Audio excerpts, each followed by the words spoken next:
Internet? How's it going, y'all? It's Michael and... I'm joking. It's your boy Collier and your boy Jelani. Skinny penis. God dang it. It's Jelani. From Finding Wombat. And this is our first podcast of the year. It is like towards the end of the year. We haven't done any No, it's not. podcasts. It's not our first podcast of the year. We went for the wrap-up of Attack on Titan Season 2. There we go. Okay. Yeah, motherfucker. So this is our second? Let me look at the old video list. Now you put me on the spot. Get on a chair. Anyways, welcome to our X number of podcasts. And it is not in the playlist, so that's not helpful. Stall.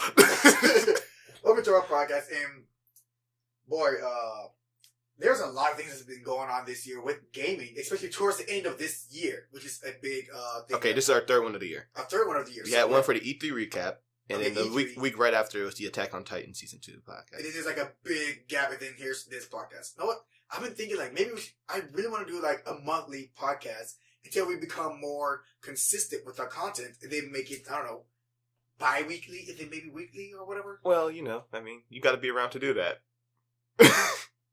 Every time he's like, all right, guys, we're going to try to bring you some more content. Collier just goes somewhere and is gone for months on end, weeks on end. So I can't record by myself. I have no editing equipment. We're just stuck. You need a laptop. You need to stay still for more than 2 seconds. You can. I can, but Yeah, what's up? What up? sometimes I can't. And even if, With my military and duty, even with, who else are going to record with? Steven? What? You know he won't do that. What do you mean he won't? How much of our content is Steven on? He watched Attack on Titan Season 2. Where was he during that? Good point. Gone. He knew about E3 stuff. Where was he during that? Gone. He plays video games.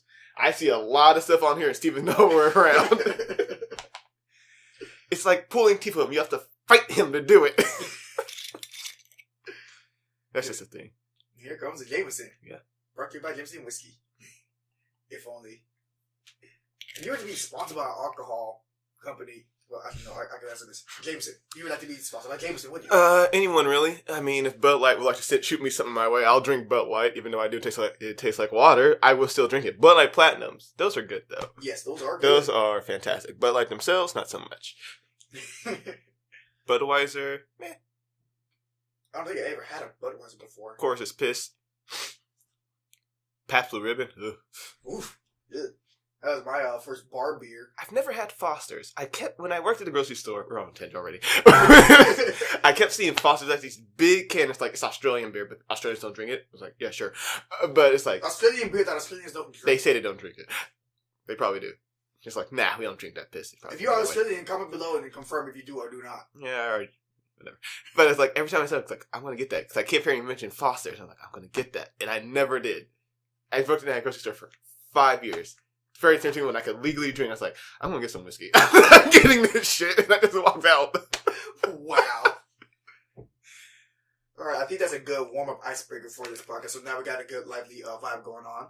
So, let's see. Recent games that came out within like the last, when did I leave for my deployment? It was August. Yeah, in August. You have a lot to catch up on. Yeah, geez. So like I left for deployment from August all the way up to freaking October. Came back early actually. Yeah, and then left again. And then I had to leave. Well, I was still here in the States though. I was still here in California. It doesn't do me any good if you're not near. I'm still in California. You're in Northern California. I'm still in California though. You know California's a big place. Good point. So let's see. I think 2 games released while I was gone. It was 2. Yeah. I think it was Destiny 2. Far more than 2 games released while you were gone, buddy. Oh. Explain. Okay. Actually, I'm not sure the ones that I pre-ordered for sure. Okay. The ones that you were going to play and care about. Yeah. Okay. So Destiny 2. I have to say a lot more than I did. Oh, shit. I've deleted some of them since then. But I know Shadow of War. That's another one. Shadow of War. Okay, yeah. Assassin's Creed Origins. Yeah. All right. There was Call of Duty World War II. Wait, actually pretty good. Origins? Assassin's Creed Origins. When I was gone? Was it while you were gone? When did you come back? I came back in October. Yeah, okay. October, big month. When? 25th. 25th? Okay, it released 3 days after you got back then. Okay. Okay. So not that one. Shit. I've deleted since then because I keep track of when games are coming out, and I like, all right, that's done. That's done. But you left again, and I think did you get Battlefront 2? Yeah, I got Battlefront 2, and that's something I need to talk about of what the heck EA and Bungie. Oh yeah, you did because you said you wanted to play it. And I was like, I've already played it. Yeah, that's how you were doing. Yeah, that was the thing.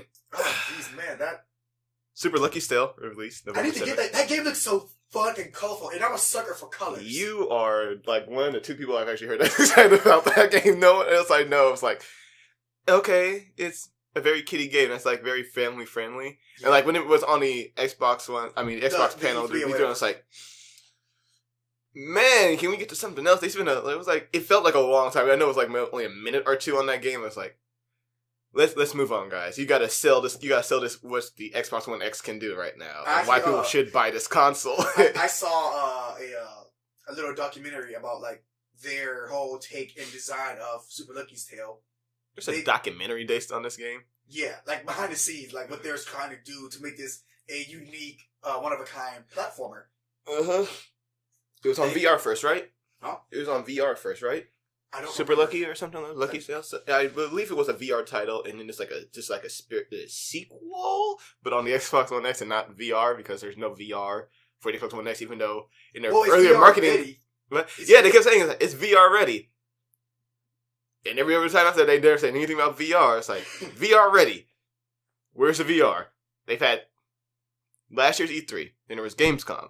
And there was this year's E3. There was another Gamescom. And they've yet to say anything about VR on it. It's like, where is it? You said first E3, it's VR ready too. Cool, that means VR's coming for it. Guys. VR confirmed for the Xbox One X. Gamescom, they're going to announce something. They said big stuff. And then do it. Alright, E3 next year. Games. Alright, that's cool. VR, nope. Alright. Gamescom, they said a big announcement. Xbox One X, Scorpio Edition. Alright. What's special about the Scorpio Edition? Nothing. It has Scorpio on it, and it has a stand that you can stand like this. Even though everyone and their mama lays on their Xbox One. No one stands it up. My Xbox One right now is laying on top of my Xbox One. Because we know from the old Xbox 360, if that thing fell over with the game inside... Man. Yeah, I mean, even though all my games are digital now, so it really doesn't matter to me, I'm still not going to go rattling around my Xbox One. It's just, I lay it down and it can't fall. That's how that works. Yeah, exactly. I mean, it's the smarter move. Smart decision. I mean, he was really looking for it space horizontally like that. It's like, nah, it's like, I gotta save this horizontal. I'm gonna go vertical with it. It's like, no, just... such a rebel. Even that, if something's down there, just lay it on top. Yeah. That's how horizontal works. You don't have to do it. It's like, you don't like stack, you don't Jenga it. It's like, all right, there's flat there and then another flat there. Yeah, that's it. I mean, that you have your... You're not playing Tetris in here, that's all I'm saying. You have like 3 consoles stacked on top of one another back at home, don't you? No? Or just like the 2? No, I don't have them stacked up. Asha has my Xbox One. Because I don't need it anymore. I was like, all right, cool. So, whoop, here you go. I don't know what to do with my Xbox. My PS4 is right next to it. I don't know what to do with my Xbox. I was thinking about giving it to one of my guys back on base. Or just keep it just to make it say, oh, hey, I got both because I'm a rich scum piece of shit. Scum piece of shit person. You could sell it. You could try that. Not the GameStop, though. GameStop. I'm so done with GameStop. Where'd you get your Xbox One X from? Huh? Oh, you got yours from Target, huh? From Target, yeah. I got it from GameStop. I got my employee discount and the veterans discount. Yeah, brag about it, asshole. I came home just in time for that veterans discount for the entire week. I was like, oh my god, I've just now seen your TV layup. This is the first time I'm seeing it since you got your 4K. Oh. Motherfucker, you got a piece of wood in from outside. Just laid it there. Look, horizontal. That's it. You don't have to look for space. Actually, I think you could put your Xbox One X right under in that gap there. But yeah. Oh.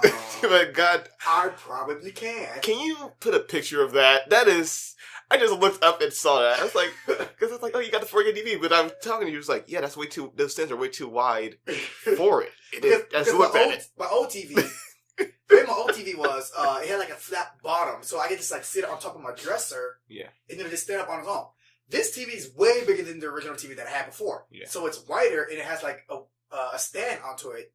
And I had to go and find pieces of wood from outside, cut it in half, clean them up. Just a wee bit, and place the wood so it's supporting the front and the back part of the stands. So ghetto. Wow. And boy, those pieces of wood was not easy to find in my backyard. It was like 8 at night. It's like I'm putting this 4K TV up and I'm playing my Xbox One X. Tonight is going to happen. Tonight. I mean, I really can't speak. I'm using a milk crate for my TV stand, so I was like, someone when I posted pictures like my layout, I was like, "Is that a milk crate?" And I looked at it, it's like, yes, it is. I didn't know there was a crate there, and I used it. I didn't know what it belonged to. I was like, it works. Why now? I don't even remember where I got that thing from. It's just there. Shit, what were we talking about? Games that came out. Super Lucky Tale. Yeah. You kind of broke me off of that. I was trying to explain the whole documentary. The whole software that they use is like, it's they about make them a making game. the game. Huh? It's about them making the game. I know what the documentary is about. Yeah, but like there's just like specific things that caught my attention. They have like what's called like a playground platform or whatever. Mm-hmm. So that means whatever you go up to or like everything is interactive. Everything moves. Everything does something. Like from if you go to the flower, I don't know, moves to your direction. Or if you go up to like a rock or something, maybe the rock transforms into something. Or like it's just things to play around within the area in the environment that you're in. And it constantly switches from like the whole 3D free roam thing to the 2D, 3D platforming type of thing. Like, it's really cool. Mm-hmm. I like the whole playground thing. Everything's interactive and it's just great. It's fun. Animation's colorful and bubbly and friendly. Yeah. I gotta let you know, I am still listening. I'm just looking up to see what the VR title was called for Super Lucky Still. I know there was one. I remember hearing about people talk about it, like, oh yeah, this is like, you know. So maybe they come up with a VR for Super Lucky's Tale. Maybe you'll. And I'm just going crazy because I looked up Super Lucky's Tale VR and then like nothing. I don't know what you're talking about. Like, was it called something else? Maybe. I don't know. Maybe his name was Scrappy? Scampy Lucky's Tale. Is it the little... What is he? He's a type of road like a squirrel or something. I think I might have found it. PC Gamer. Super Lucky Tale is a sequel to the Oculus VR platformer. What's the name? What else came out? Let's see. Okay, let's see. What was the first game that came out? It was just called Lucky Still, not Super Lucky Still. So it's just Lucky Still. Okay, that's the part of the game I was missing there. Just Lucky Still. That's it. Yes. Jeez. Woo! All right, finally got it. Okay, so let's see. You also have Shadow of War, right? No. No? No. The hell? I haven't got it yet. No need to. What do you mean you don't need to? I don't need to. Why not? I don't. I haven't beat Shadow of Mordor yet. Oh my gosh, hurry up! I have other games to play. Shadow of War. War. All the Bioshocks again. No, you already played it. You don't have to play it again. I need to. Why? Achievements. Achievements. I know how to get them. I know how to get all the achievements. I need to do that. And Call of Duty, Modern Warfare. World War II. I already beat Modern Warfare again. Achievements? Yeah. Then I'm going to go through that again on Veteran and then find out the collectibles. Because I decided to, I don't remember where all of them are. So I'm just going to skip them and look up all the guide so I don't, not running back and retracing steps to find, oh, I already got this one. Cool. I was actually looking through my achievement list last night. And I think there's It's very sad. Very barren there. You need to do some work on that. What, my achievements? Yeah. Achievements just come and I go along. I'm not really hunting for achievements. You need to. I'm not an achievement hunter. Yeah. Shout out to Achievement Hunter. Let's say shout out to Funhouse. I'm getting close to 100,000. I'm like 95,000 something. Jeez. Yeah. I actually have been trying to look for the easy achievements that I can easily do. Easy ones. And maybe in certain game, beat a boss without using this type of move. I could probably do that. Or this easy achievements. It's easy for me because I don't know any of the moves. So any game, I just hit buttons. But then I saw 2 achievements in a certain game. I can't remember, but they were 150 G each. I'm like, holy what? How can I? There was no way it's from what was it? I think it was Peggle. Peggle 2. Great game. It's a really fun game. Another fun, colorful, bubbly game that I'm attracted to. I think you have to fudge. What was it? It's because it starts from 10, but it's like the same rank of achievement. Like, you gotta collect this amount, then get this amount, and then get this amount, but it increases by 50. Like, these little things that you gotta collect. I remember. Or whatever. And then, like, the last two is like the very last bit of like the collectibles or whatever, and then it's like 150. And I think like the total was like 450 these things. It's like 400 and then 450. I'm like, wow. You're rocking a solid 39,400 points. 39,400. Okay, so I land on the 0. Okay, good. Yes. So listen, as long as it's a 0 or a 5, it's fine. Yeah, I'm breaking even. I say it's a fucking 1. I was like, you need to fix that. Immediately. That's just an eyesore to look at. Man, those 360 days. How recently did you play Peggle? Or are you just looking at the list? I was just looking at the list. And geez. I think those achievements are going to be like dang near impossible for me to even try to tackle. Oof. But anywho, let's see. Shadow of War, so I can't really say. I played a little bit while I was here, but it's just, it looks like Shadow of War. It's great. It's still fun. I'm just not doing it. Okay, you know what? I'm it's not like it's bad or anything. It's great. I enjoy it. But it's just like, something about it just like, it's not great. It's not grabbing. It's not like one of those games that, like, when I played BioShock, it's like one of those games like, you have to, like, go. It's like, it's not like grips me about it. It's like, it's fun. I get it. It's open world. But sometimes those games don't always get me. Oh, like open world ones? Yeah, like that's probably one of the problems with Assassin's Creed too. It's open world. There's like so much that you can do, but here's the main story. But you got all this stuff, which is weird because I enjoy Fallout, and Fallout is really actually it's like the same thing. Like Fallout, very good. It's very open world, like it. But when it comes to the same company made the same game, Elder Scrolls, those games don't particularly grab me all that much. So I don't know. There's some different aesthetics. That's a game that's really, really, really big. Oh, that reminds me. When I was deployed, someone showed me like a funny ass mod in Skyrim. There's these little creatures called mud crabs. It's just really big fat crabs. Mm-hmm. And the mod was you remember what was it? The Whitest Kids You Know, the whole Lincoln assassination thing. They're just having the whole play thing. No, I don't know what you're talking about. Oh my god, no. So this is going to be really weird. Okay, during the whole skit, Lincoln was up in the balcony, and then there was a play that was going on. But Lincoln... I know where this is going. So he was like talking over the play. Someone in the audience was telling Lincoln to shut up or be quiet. And then Lincoln was like, oh, now you done fucked up. You done fucked up now. Is that where that's from? Yes. Okay. Now you fucked up. Because you played a couple of videos, and I was like, I don't know what this is from. It's funny, but I don't know what the hell this is. Now you're fucked up. Okay, that explains a lot. So, here's when that skit was fuck. I'll show you later on. You know, I'll probably just... I feel like I've already seen the punchline. So, when these mud crabs pop up out of the water, all you hear is, oh, now you're fucked up. But they come in a pack. So it's like, it starts from like 2, but then it just like grows. Then just each one of them, just all you hear is, now you're fucked up, now you're fucked up, now you're fucked. It's just fucking hilarious. I died laughing. Yes, the modding community for those games is great. Like the Macho Man Randy Savage one is great. Yeah. It turns a drag. It's like, who the fuck thought of that? It's John goes, oh yeah, the cream of the crop. Yes, it's the best thing ever. I looked up the achievement list. I think I know what you're talking about. It's the two 150 point achievements are even more.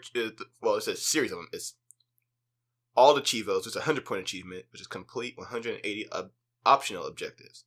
Oh, even more Chivos is 150 points. It's complete 210 optional objectives. And yes, that Chiv is 150 points to complete 240 objective achievements. I couldn't even get through that. That's what you... Chivos. Yeah, the Chivos. Oh, Chivos. Achievements. Chivos. Wow. Yeah, so... Okay, optional... Okay, so it's like when you play a game of Peggle... There's some optional stuff to do. Like, there's... Get all this sort of peg. Get all of them in, like... Complete board. I don't know. It's been a while since I played the game. Yeah, but I used it for the like 500 points I could get. And I was like, all right, I'm out. 750 points I can get. And I was like, bye. Bye. Oh, you got 850. You got more achievement points in that than I do. Well, I need to go back and beat you. Yeah, I need to go back and beat you. So that was a challenge now, huh? Yeah. What are you going to do? Sit there and let you have more points than me in something? Yeah. No. I mean, at least that you have 850 out of 70. That means there are at least 100 points in there that I can easily get. Easy. So I'm definitely going back to it. Oh, I 100% in Legend of Korra, the game. Yeah? Yeah, the game's shitty. But, I mean, I was able to do it. So, yeah, I just had to figure out where the hell to get this one. Because the game... There's some random collectible stuff that you it's random. It's collectibles that are random, but except for this one that you can only get in one part, and I didn't know about it. It's this one mission where you're in the spirit world, but going through visions, and you're fighting as giant spirit Korra, those mecha suit tanks. Yeah. You have to... Essentially, it's not Wanshitans, Avatar Wands. Teapot that Rava was in. Spoiler. Right. And you just have to defeat all the equalist soldiers around it before you're just finishing that part of the level, and you'll get the pot. Right. And apparently there used to be a glitch where you can just then lose and just keep going back and over again. Mm-hmm. I did that, but I guess they patched it, and it didn't work. So I had at the point 33 of those pots, and still I got the achievement. And I was like, all right, I'm just gonna keep doing it. And I just did it normally, so I got 42 of them eventually. It's like, all right, you got it now. I was like, it's like that clearly doesn't make sense. I was like, after that, 100% it. I was like, I'm done. I'm done with this game. Delete it. Shitty game. Love Legend of Korra though, but shitty game. Oh, jeez. Yeah, the pro bending stuff would have come pretty good if they actually put co-op in there and let you choose which element you're going to be. It's supposed to you're just Korra, you have water. And that was it. I'm sorry, what? Remember the spirit, not spirit bending, the pro bending. You can, she could only do one because it's like, well, you're the Avatar. It's kind of unfair. You can't just switch over element. So you're like, all right, in there, you don't get to choose your teammate who you're going to play. It's just like, you just have that one person who's going to be water.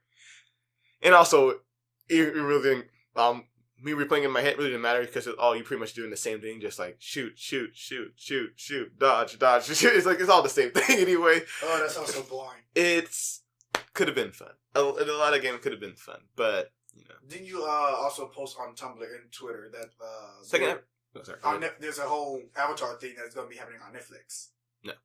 Oh, not an Avatar thing. One of the writers of the show, Aaron Ehas, he's one of the main writers on the show. He is getting something on an animated thing on Netflix. It's not Avatar related. He's using the writing. No, it's just how people market it. It's like, oh, he used to write for this show that everyone loves. It's like, oh, okay, cool, come over. that's what you do. That's what you do in the biz. You gotta use your past projects. Yeah, you just can't put a name because people are like, huh? Okay, let's post a picture of what he's famous for and put Netflix on top. And then, if Miles Luna was to go for another writing job, they wouldn't put Miles. Well, they might, but it'd be from Rooster Teeth. From Rooster Teeth, Rivers is Blue, and Ruby, Miles Luna. That's what they would do. It's like, oh, okay, that's because that's named projects that people are more associated with. Yeah, and then they'll get ahead. He also did Laser Team too. No, he didn't write it. Who did that then? I believe that was Chris and Josh Flanagan. I mean, I know it was really a group effort, but I'm not sure who the main writers on it were. I could have sworn Miles Luna was. I was pretty sure that he was involved with Lizard. Let me IMDb this real quick. Right, it's because I'm already speaking out of my ass. Laser Team. Yeah, cause I know Miles Luna's Rivers is Blue. Well, not the earlier stuff, but from what was it? Later than that. No, the writers for that were Bernie Burns, Chris Damaris, Josh Flanagan, and Matt Holm. And they said Flanagan again. That's one of the Adams calls him when he's drunk. Josh Flanagan. Oh yeah, so he didn't write that. He wrote one of the scenes in Miles wrote one of the scenes in season 10. Mm-hmm. It was that episode when when Carolina goes out to find where York was, and they have that emotional moment, her in church. Yeah, that's all he wrote there. It's like, oh, cool, the feels. I didn't need that right now. One of the episodes that made me cry. Yeah, are you familiar about FWP? What? FWP. No, what is that? It's like a porn thing, or? Yeah, somewhat. Like a porn thing, but what is this? Okay, I was on YouTube and I saw Human Hunter animated or whatever, and I forgot who. I think it was Jeff. someone said that, like, have you heard of, like, FWP? And he was trying to figure out what FWP is. And Because I know what Fuda is, and I was like, what is FWP? Is it men with pussies? Is that what that is? Wait, what? Is it men with pussies as Fuda is females with dicks? What is this? No. What is this? Well, in the end, it turned out to be fat upper pussy area. Oh, so I was close with the pussy at least. Yeah. But no, he didn't know what A was. Okay, fat upper pussy. Like, okay, fat upper pussy, what? But then, like, 20 minutes later, it's like, hey, you want to put this stuff in this area over here? Like, yeah, actually, no, I want to move this area. Just, like, turn over the area. They just kept saying area? They just kept saying area. He's like, oh, yeah, okay, that area. Like, oh! And then everyone just started busting up laughing. It was hilarious. What does the A mean? 20 minutes later, he finally gets it.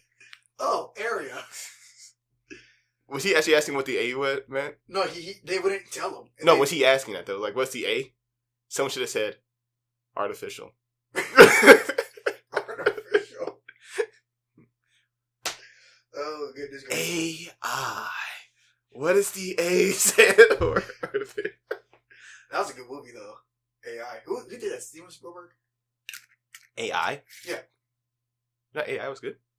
AI was really good. All right. I mean, we watched, we also watched that movie when It was, Steven Spielberg, or well, it was, Steven Spielberg continued the project after Clockwork Orange. What's his name? It's escaping me.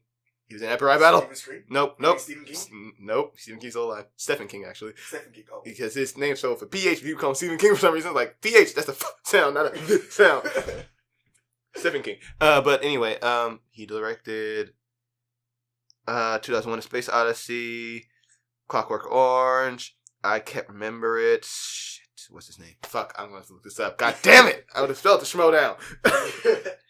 All right, now back to the games. Let's see. What else came out that okay, what games do I have that came out? Okay, Assassin's Creed. I went back to play Assassin's Creed for a little bit. And I'm still kind of about it. Like, I only went Stanley Kubrick! Woo! That's what it was. Stanley Kubrick died during the filming, so Steven Spielberg took it up. I did not particularly like AI. So I didn't like it. That movie was all filled with feels. I mean, it is, but I mean, it has a substance too. You just can't make me feel something would not pay it off. But, you know, that's a different opinions. Film is subjective. Just like Justice League. We're going to get to that later. But anyway, you said video games. Assassin's Creed. What happened? I went back to it, and it's, I'm still on the fence about it, because it's just so big. I just need something to give me a reason to go back and to play the game and to finish it. What really intimidates me is how big that map is. It's like, there's going to be a lot of stuff. This is going to be a long game. You know, it's really weird. I've fallen off Assassin's Creed after Assassin's Creed 4 because they introduced a more fun game in there, which is the Pirates thing. And now they're actually making a Pirates game. It's like, oh, cool, I don't need Assassin's Creed anymore. Yeah, Pirates game. That's right. There's Skulls and Bones or something like that. Yeah. And I was like, cool, that's the part of Assassin's Creed I liked, so I'm just going to wait for that to come out. That's right. Because I played one, and I was like, all right, it's pretty cool. There's too much going on here with all this map shit and everything else, but it's pretty cool. 2 was like, all right, cool. And then there's like Brotherhood and Revelation. I was like, I got it. Then there's 3. I was like, I liked 3, but then a lot of people didn't like 3, but I liked it personally because I don't know. And then 4 came out, and I was like, this is pretty good. And then they kept going. I was like, all right, guys, what's going on here? Unity came out, and oh boy, it was well received. Well received. Yes, in many people's dumpsters. Trash cans on the road. Loved it. I've only played Assassin's Creed 2 when it was free for the Xbox 360 when the whole Game of Gold was coming out. It's still a thing? Yeah, still good. Still good. No. I mean, Game of Gold is still a thing. Huh? Game of Gold is still a thing. Wait, what? Game of Gold is still a thing. You can still get, yeah. Oh yeah, but I'm saying like when they introduced it from the 360, that's when I first. I mean, the way you said it, it was like it sounded like Game of Gold just fell off. It's like, no, it's still around. Oh no. Oh. But no, that's how I was able to grab it. Tales from the Borderlands is free with Games of Gold for a few more days. Tales of the Borderlands? Yeah, Tales from the Borderlands. I got the entire game. Yeah, I'm just saying, for people who don't know. Well, you heard it here first, folks. Well, I mean, last, technically. I'm not sure when this is going to be out. It might not even be out when this is coming out. PBs. But yeah, but however, with it enhanced in 4K, there's a lot of detail that's been going on with this game that I have noticed. Was that Egyptian warrior actually? I mean, guard actually Egyptian or no? Nope, still Roman. Okay, still a white guy. Cool. Since we're here, let me crack open the cold one. With the boy. With the boy. Want one? Sure, why not? So it's like a Coke can. Yeah. Wait, is this Coke? No, it's not. You sure? Yeah. It looks like Coke. It looks a lot like a Coca-Cola can. It's Not Coke like the drug. Coca-Cola. I promise you it's not. All right. So yeah, I just handed Jelani some Korean beer named Height. Extra cold. It's pretty good. You can mix it with the soju, and it's really, really good too. We were talking about before this. Assassin's Creed. Assassin's Creed, yeah. That was a break. There. The details are pretty good. When you're walking in the desert, of course, yeah, there's dust. There's dust that comes off your feet. Let's see. So much to tell the Ruby cast, dude. We helped them a lot. All that dust. No? Alright, cool. Wait, I'm sorry, what? Go ahead. It's a dumb joke. Also, I saw like a little video reel of like the attention to detail. But I've also noticed it myself too. Let's see. If you, like, what I really noticed, like, if you wander out in the desert for too long, You die. you start to hallucinate. Oh, cool. You literally see mirages and shit. Like, I was walking and I could have swore I saw a Roman soldier Another one? come at me, about to attack me, but he just disappeared. I'm like, what the f was that? And then I could have swore I saw a lake in the middle of the desert. Get close. Nope. Lake and trees were gone. Like, it literally looked like it was specifically programmed in the middle of the desert. Like, oh, it's here. It is here. Not no wavy stuff. No, it's here. Go a little closer. Gone. Just like fizzle away. Like, oh, you geeky sons of guns. That's hats off to you guys. I mean, that was good. Mm-hmm. And also, like, you know, when it's hot, you see the little, I forgot what it's called, like the heat waves and everything starts to, like, you know, be kind of blurry. Yeah. You can see that in the game too. That's really good. And let's see, what else? Your animals can get wet and then you can see it dry up. Yeah. Like you take it into a lake and you come in like the fur is all darker, then you just see it like gets lighter and like dry up over time. Not like wet then dry or like stay the same color. Yeah. You can see what else did I notice? You can see a lot. Yeah, there's a lot going on with that game. That's like a lot of attention to detail. It's really, really, really, really good. It's awesome. I love it. But that's not enough to bring me back into the game and to like be dedicated and finish the story. It's technically and visually impressive, but game. Yeah. Speaking of technically and visually impressive, let's talk about Battlefront 2. Oh boy. Okay. Boy. Boy. So, should we start with multiplayer or should we start with the story mode? Okay, let's start with the multiplayer. See, like, everything, what the heck is going on with EA. I mean, this is no surprise to anyone about what the heck happened with EA and what they did. We're really late on this, by the way. Yeah, we're really late. But, like, I just want to explain my opinion about it. Yeah. Me, when I buy a game, I don't really buy it for multiplayer. I buy it for the story and that I just want to give me. I'm a campaign player. I love the campaign. If I somehow enjoy the multiplayer like I do with Halo and Destiny, if it's good enough to hold me, then yeah, I will go ahead and play the multiplayer. But for other games that I know that I'm not gonna, be good at, such as any Call of Duty, any Battlefield, and at this point, any Star Wars Battlefront, well, this one, the old one, yes. This one, no. There's no way. Then I'm not gonna play the multiplayer. Yeah. So, multiplayer as a base, it's pretty okay. It's alright. You can play it in all three eras. And honestly, I thought you was going to be able to play it in all three eras within the campaign too. I thought you were going to be jumping back and forth. Oh no, that was just... because they marketed this one off of this one character, Iden Verso. It's like, this is what happens when you are an Imperial Stormtrooper. You believe in this cause, and all of a sudden, you are there, ground zero, when the Death Star is, when the Emperor is killed, when the Empire starts to fall apart. What happens? What happens is you just turn code over to the Rebel side, apparently. That's as simple as it fucking was. There was no struggle. There was no complexity about it all. It's just like, I'm on the other side now. I was like, wait, are we really doing this? It was in the third mission. It wasn't like I wasn't connected with any character. I was just, oh, we're on the rebel side now. Cool. I mean, her and having Dell or whatever, Dell, and also oh God.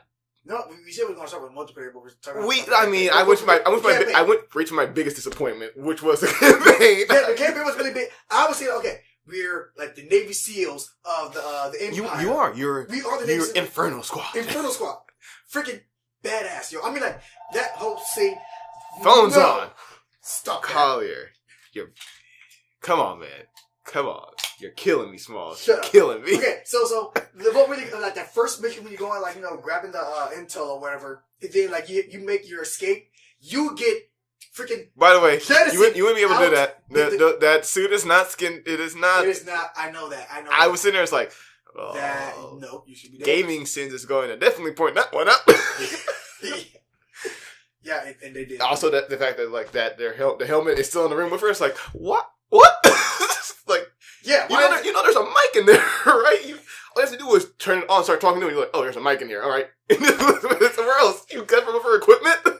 Why don't you leave her blaster there too? Why? But anyway, so yeah, it was badass. They sent it out into space, and they fucking what's it called? They set up the betrayal very early on. Yeah, like in the third, right after you play as Luke Skywalker. No, like after. I mean, set up. With that mission in the cutscene when she flies up to the ship, the other guy is like, "Well, I'm patient." Like she's like, "Looks like I'm still in command." He's like, "Well, I can be patient." And I was like, "Oh, he's gonna betray her. Cool." What's the other dude?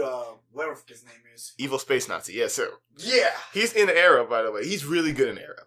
Is it? Yes. Like the voice. Dude? What? The guy who voices him, or like? Yeah, they modeled him after it too, but they made him look really young.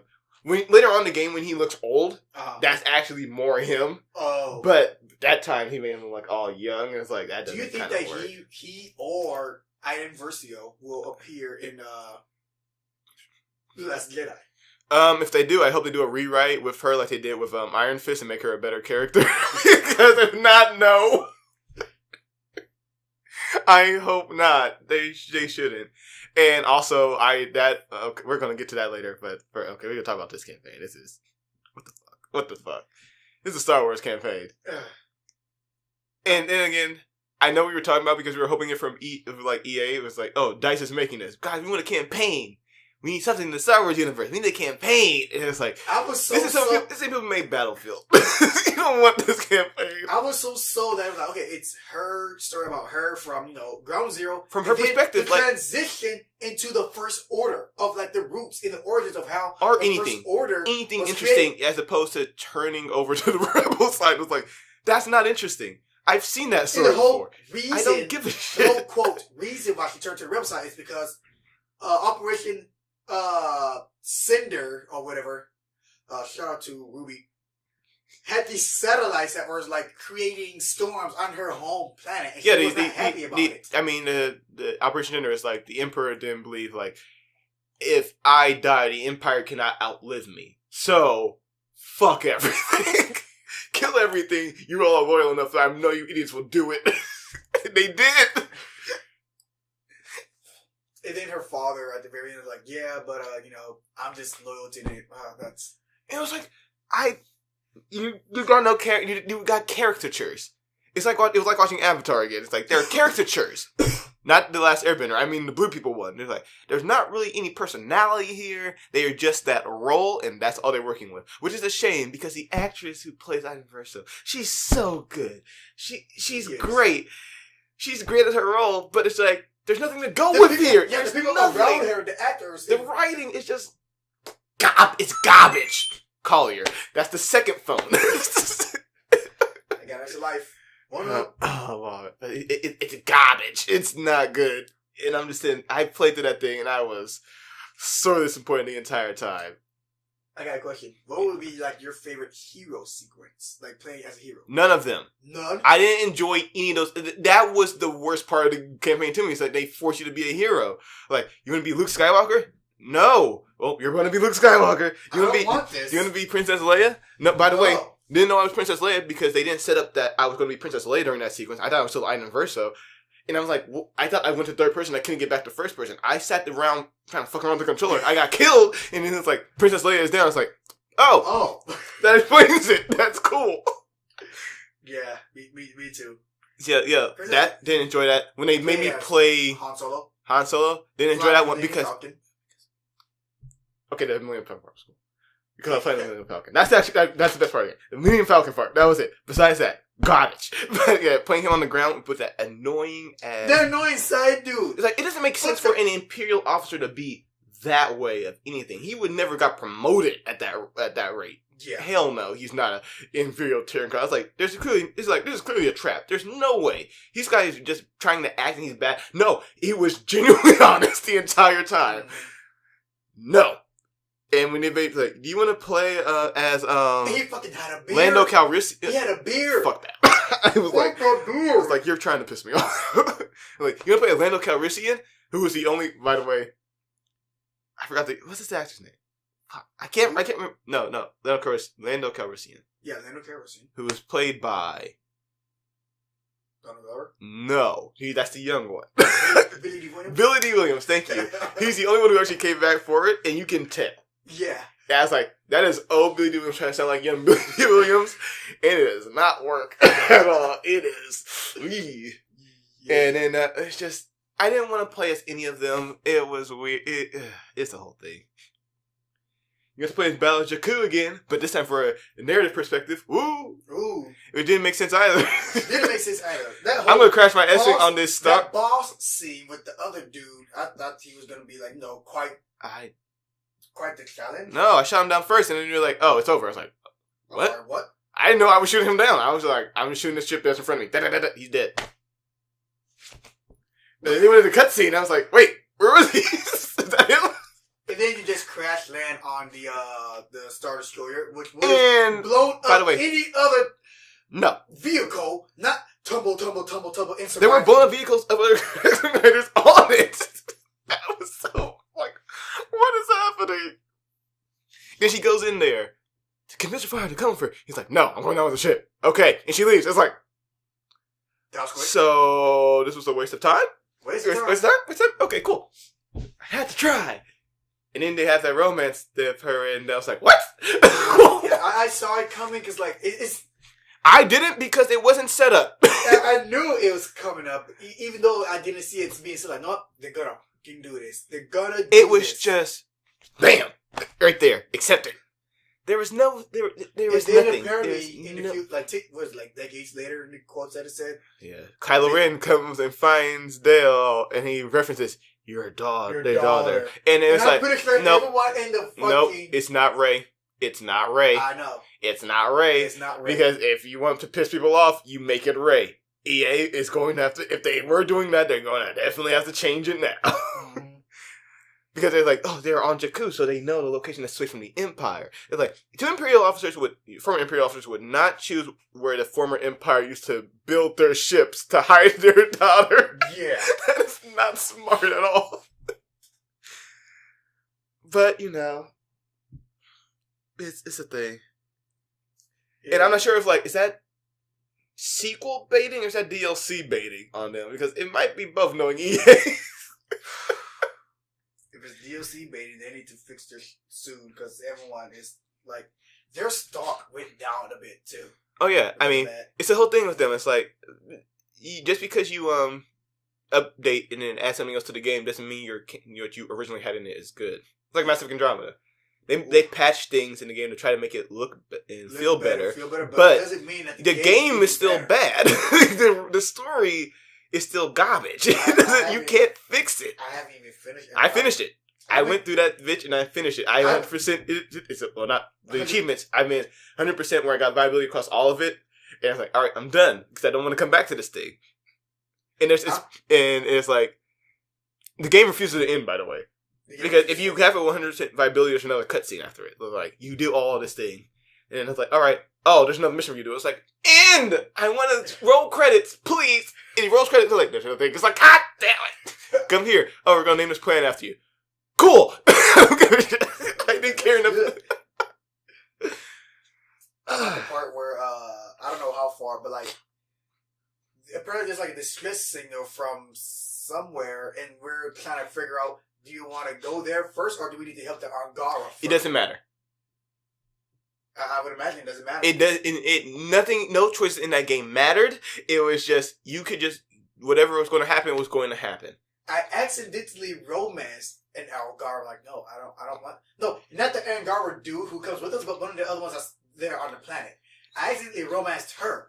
Like, well, it's a romance option. You don't actually have to go through with it unless you have the whole thing scene. So it doesn't count. You can do that with you're just flirting at that point. You can do that with everyone until it comes down to like making the choice of it, which is I guess the one choice in the game you can actually make. It doesn't matter. Cause like I was just kind of saying like she was asking me like why do you do this, and then I wanted to reply to meet people like you, like just different species. But he said it in a way like... No, well, yeah, you can see the emblem. When you have the heart collar, that's what that means. I didn't pay attention to the heart. So I saw the word. You have to pay attention. In BioWare games, you have to pay attention to their symbols because they're letting you know what this response is going to be like. Because it might sound good to you, but it's like, oh, wait, no, this is a very Renegade thing to do. But why? There's no Paragon and Renegade in this game. There is not. It's just like there's logical, there's passionate, there's the emotional, and something else. Who cares? Yeah. I think I may have to. Well, I don't have to do anything with Andromeda. I can just let it sit and collect dust. You can, because there's no point in doing anything. There's nothing. I went through that to tell like, okay, I'm going to go, because I keep saying it's bad, but I never finished it. So I was like, I'm going to finish it. Maybe there's going to be something good somewhere in here. Maybe there's going to be something that I can latch on to. But I have to have an honest opinion about this game. I have my honest opinion. The game is garbage. The game is not worth playing at all. Play Mass Effect 1, 2, and 3. Stop. Don't go any further than that. If you haven't already. If you started Andromeda... I'm sorry, you can't get that time back. You cannot refund this. You can refund the money, sure, but you cannot refund your time. Your time has been wasted. 100% of the way. 100% viability of wasted time. That's what you got out of that game. God damn it. God damn. I was so looking forward to this game. I've waited 5 years. 5 years? It hasn't been that long? When did Mass Effect 3 come out? It was 2012? I know it was definitely before the Xbox One. So I believe it was like... I'm looking it up right now.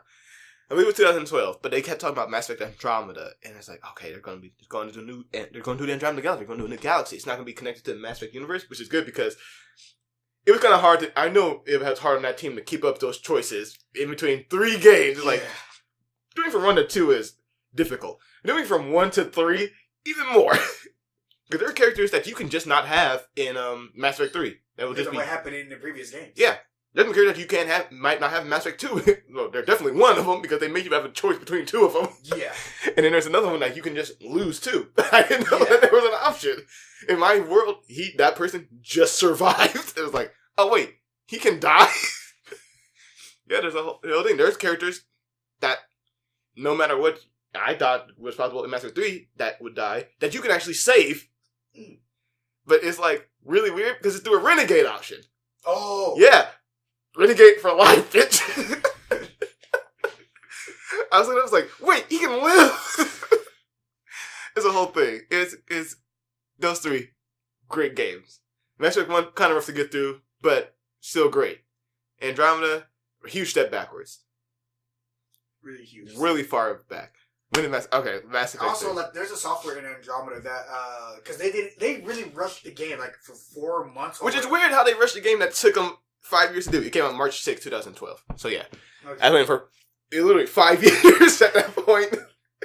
But like, they created a software that detects voice recognition audio. So like, oh yeah, you saw what I posted in our chat, right? That video that it's like this is how Mass Effect Andromeda was murdered. Yeah, because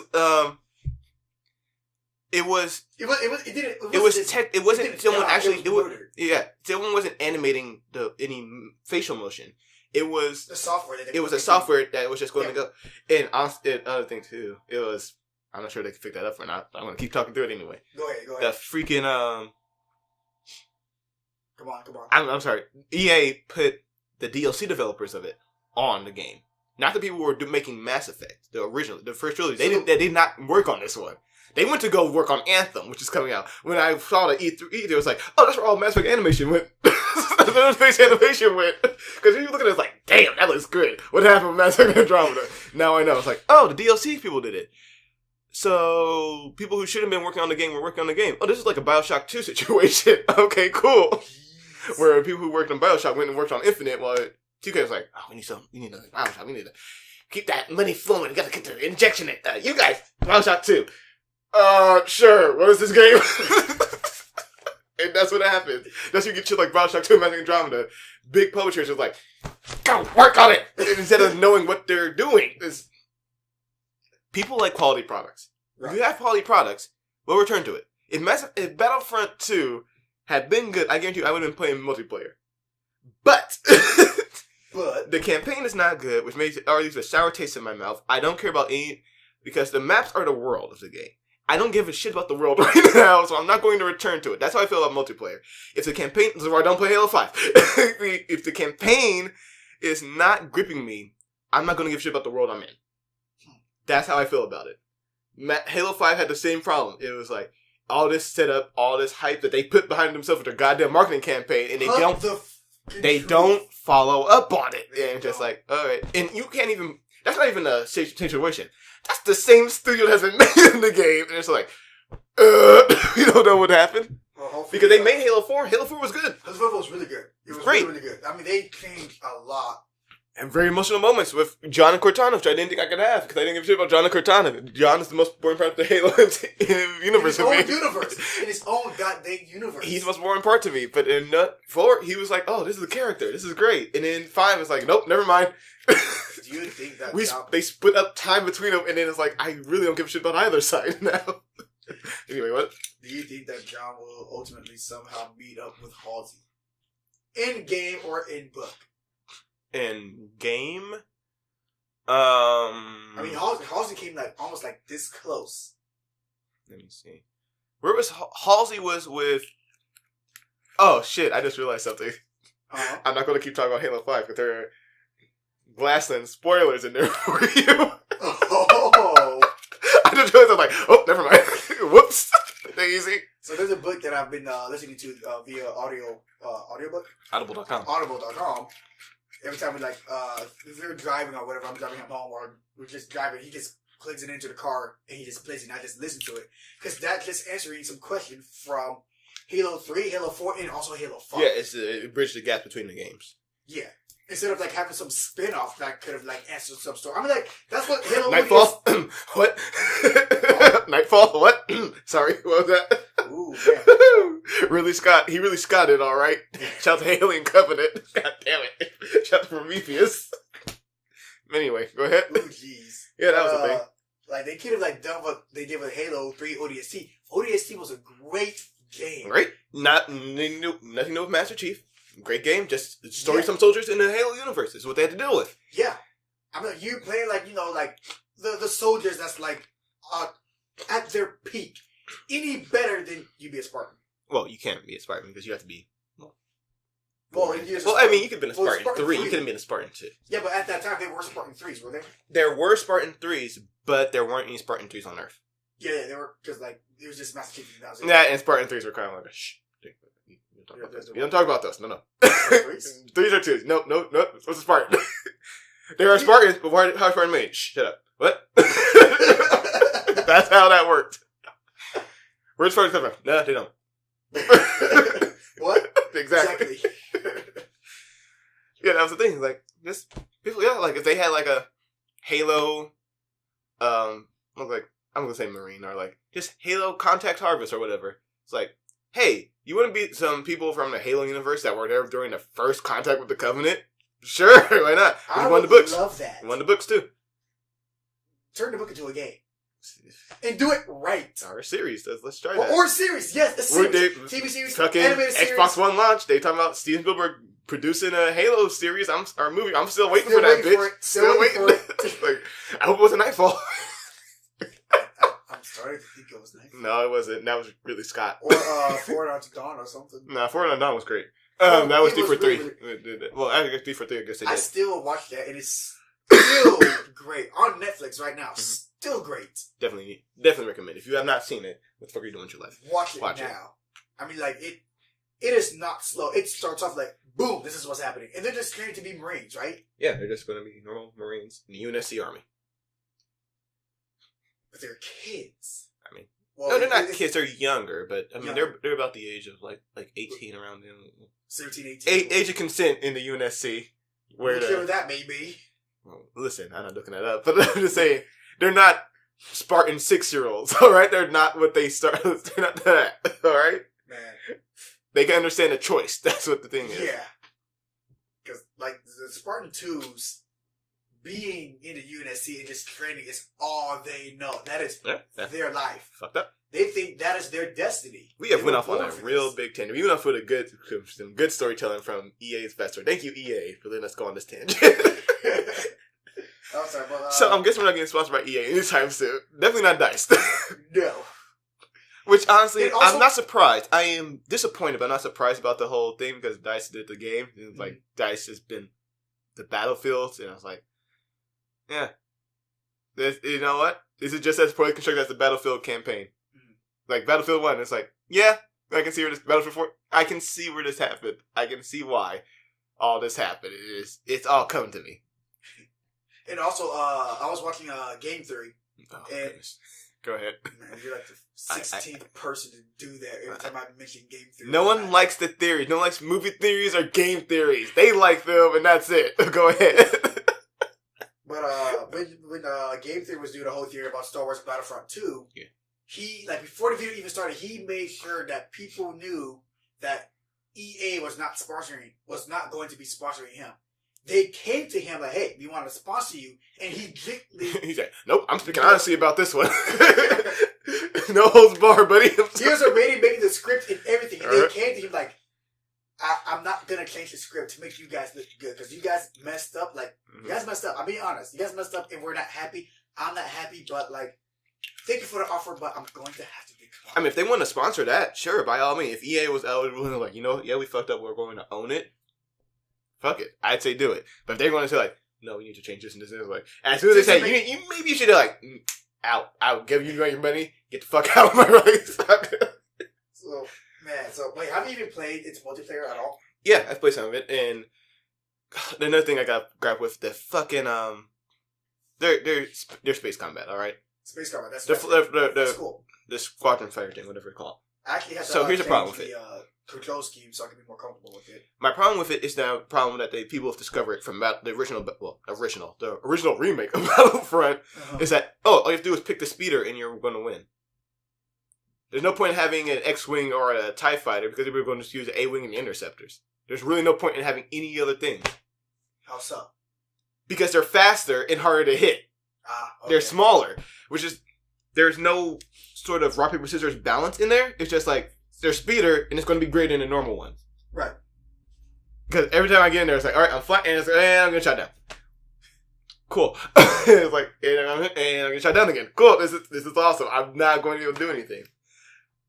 I've not played that much of it because my first couple of experiences with it. I'm not sure. Are there different modes in it? Like, in the original Battlefront 2. This is a really weird thing to say.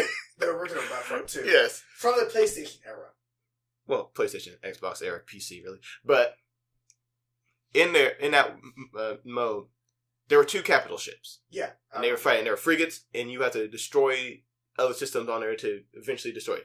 Is there anything like that in the Battlefront 2? Because I've not played that much of the multiplayer, because I did not give a shit anymore.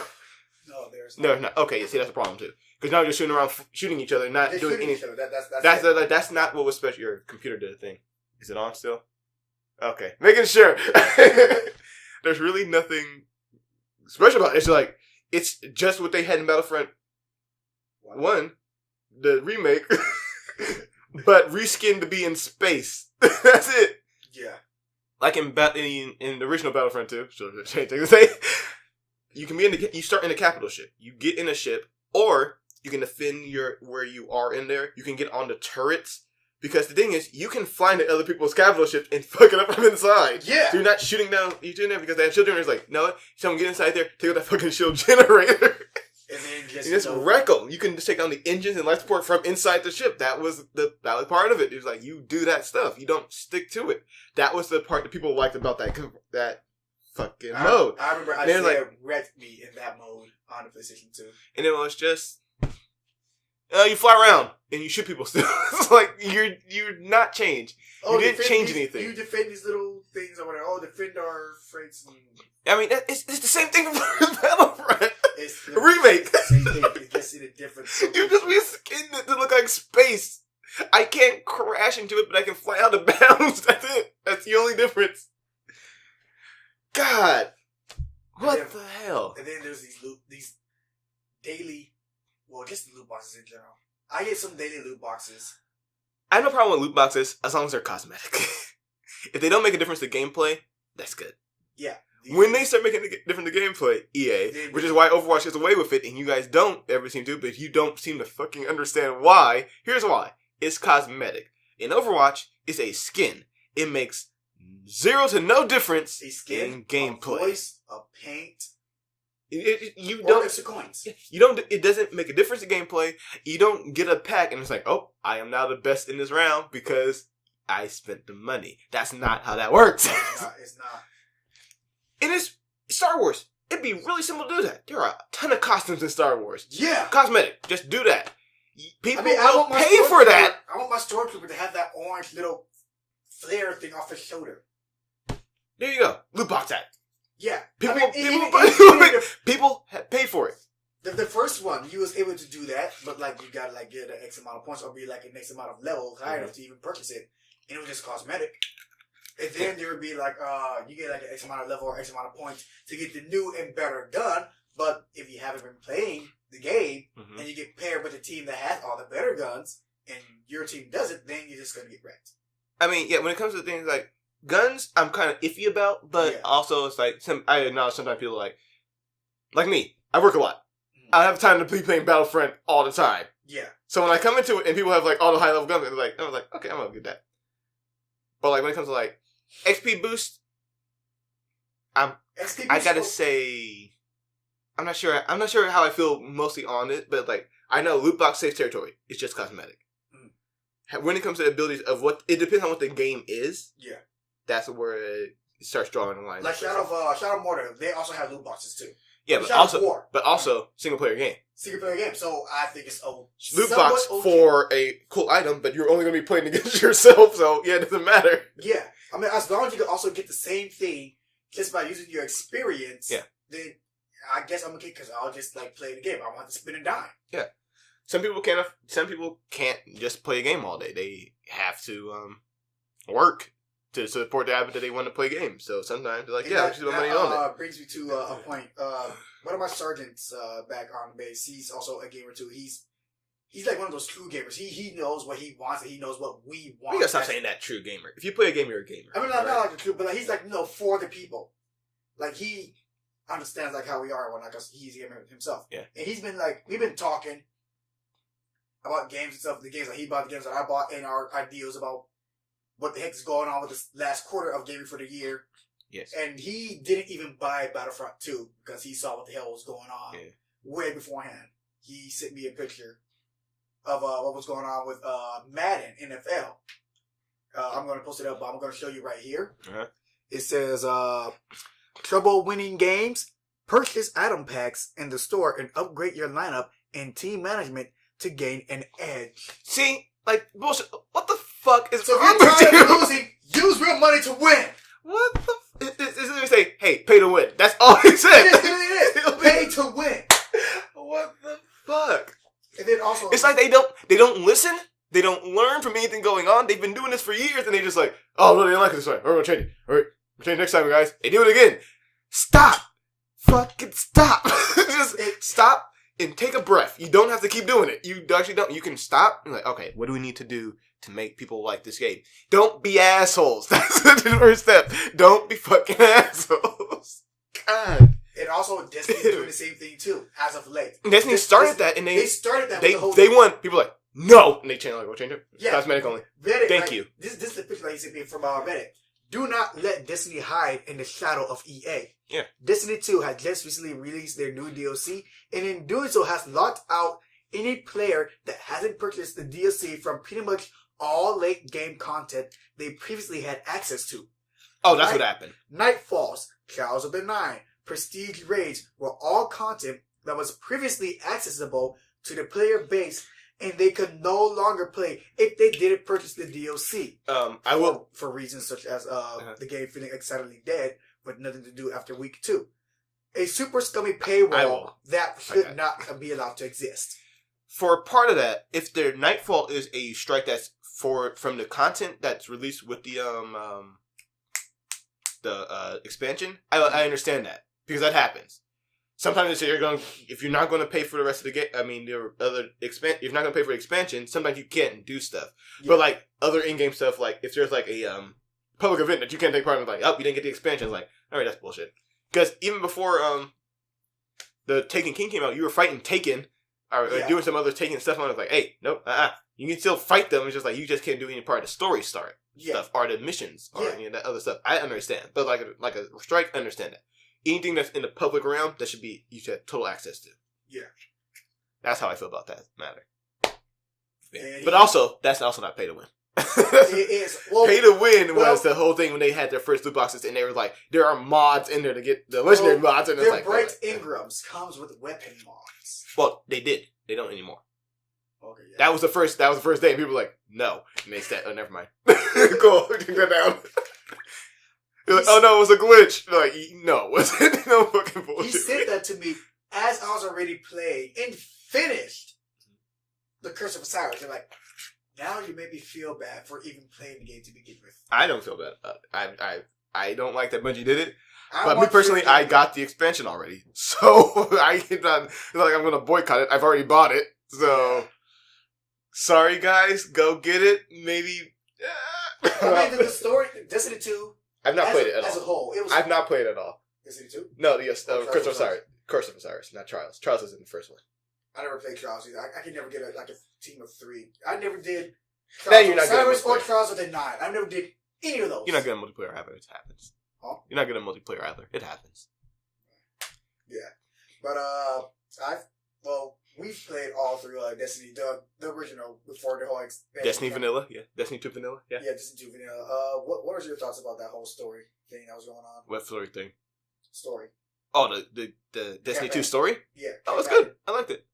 It did stuff. It did things that were actually campaign-like, as opposed to... It did explain stuff, as opposed to tell me it didn't have time to explain to me what it didn't have time to explain to me. I was wondering where she was at, too. She's filming The Walking Dead. She does not have time for you. That's where she was. Filming The Walking Dead. That's where that actress is from. She was in The Walking Dead. Oh. Yeah, and Peter Dinklage came up with they were in the big shows at the time. Like, oh, people like these shows. We're going to get these people from them. And it's like, we don't have anything to do with them. Fuck. That was it. She makes no appearance. That's what she doesn't make an appearance in any of the DLC after it. It had nothing to do with her. I was thinking and I'm guessing, since you just said that, she doesn't appear in Curse of Osiris, I was thinking maybe she's in Curse of Osiris. Maybe she was working for Osiris the entire time. Maybe. And then you said, oh, I haven't seen her there. I was like, oh, never mind. She's not there either. Cool. Gone. We're not going that way anymore. Don't look that way. Hey, look, shiny stuff. That's what they've done. Shiny stuff. But yeah, I liked it. Gaul was a whatever villain. He was like, he's conflicted, but he's whatever. He's whatever. Like what makes he was like the first villain who I actually felt like almost like I kind of feel for this guy. Well, he was also the first villain that he was the second villain that actually talked to you. I was about to say he's the first one. No, the Taken King. Because the first one was like the first one that talked to you was Taken King. What was his name? Oryx? No, yeah, no, Oryx was his son. No, Crota. Crota was his son. Oryx was him. Okay, I don't know. They have names. But he was the first. And the second one was talking to you, and then it was like, I understand where he's come. Well, here's the thing. I get where he's coming from. I understand where he's coming from. Yeah, I don't feel where he's coming from, though. I don't feel, but I understand. But now we know a little bit more about the Cabal and how. Oh yeah, that's what I was waiting for. It's like they entered the Cabal and then pushed them aside immediately. Yeah, because all we know, like, okay, the Cabal. They're on Mars. They're taking it. All right, Vex. It's like what? Are they the 600 pounds? They destroy planets just for getting in their way. Like, okay, so I'm going this way. There's a fucking planet that's off. Like, I don't know. Destroy it. Destroy it. They Death Star that shit. Like, keep going. And then it's like, but they don't do any time on them. Now I understand a little bit more about Cabal. I like that part. So I know more about it, but him particularly, it's like, I get him. I understand him. I don't feel him, though. I'm not, because good villains, I can be like, okay, I can get behind that someone. I can feel where you're coming from. Yeah. Like Loki, I can feel where Loki's coming from. Yeah. I can feel where this guy, I don't even remember his name. Gaul. Yeah. Gaul. Yeah, there you go. I was like, I don't feel where he's coming from. I will say the Traveler, though. Shout out to Bill Nighy for doing this role again. But not the Traveler, the Speaker. Had some great lines with him. When he told him to go kill himself. Feel free to go kill yourself. I am the Speaker. I speak for the Traveler. I never said the Traveler spoke to me. That death? Sacrifice, the burden, blah, blah, blah, leads to death. So feel free to go kill yourself.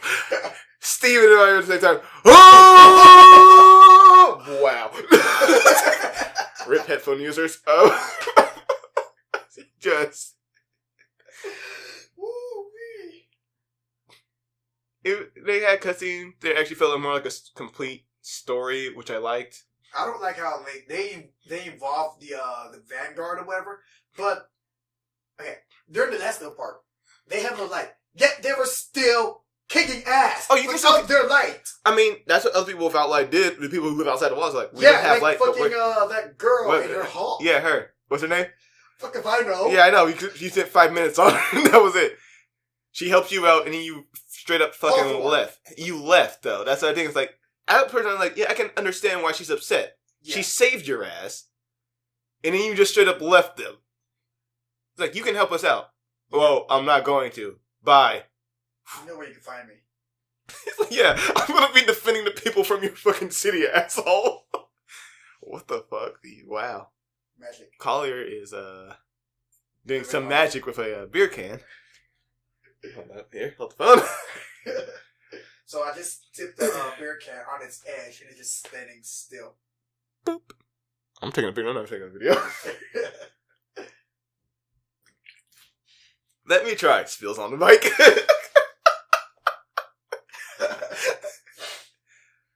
Ah, shit. So yeah, that was the thing. That was the thing with Disney too. But the Trials of Osiris, I mean not Trials. Curse of Osiris. Curse of Osiris. I played it. This is reminding you of this again. Don't spoil. You want me to spoil it for you? No, I'm going to. Oh, okay. I bought it already.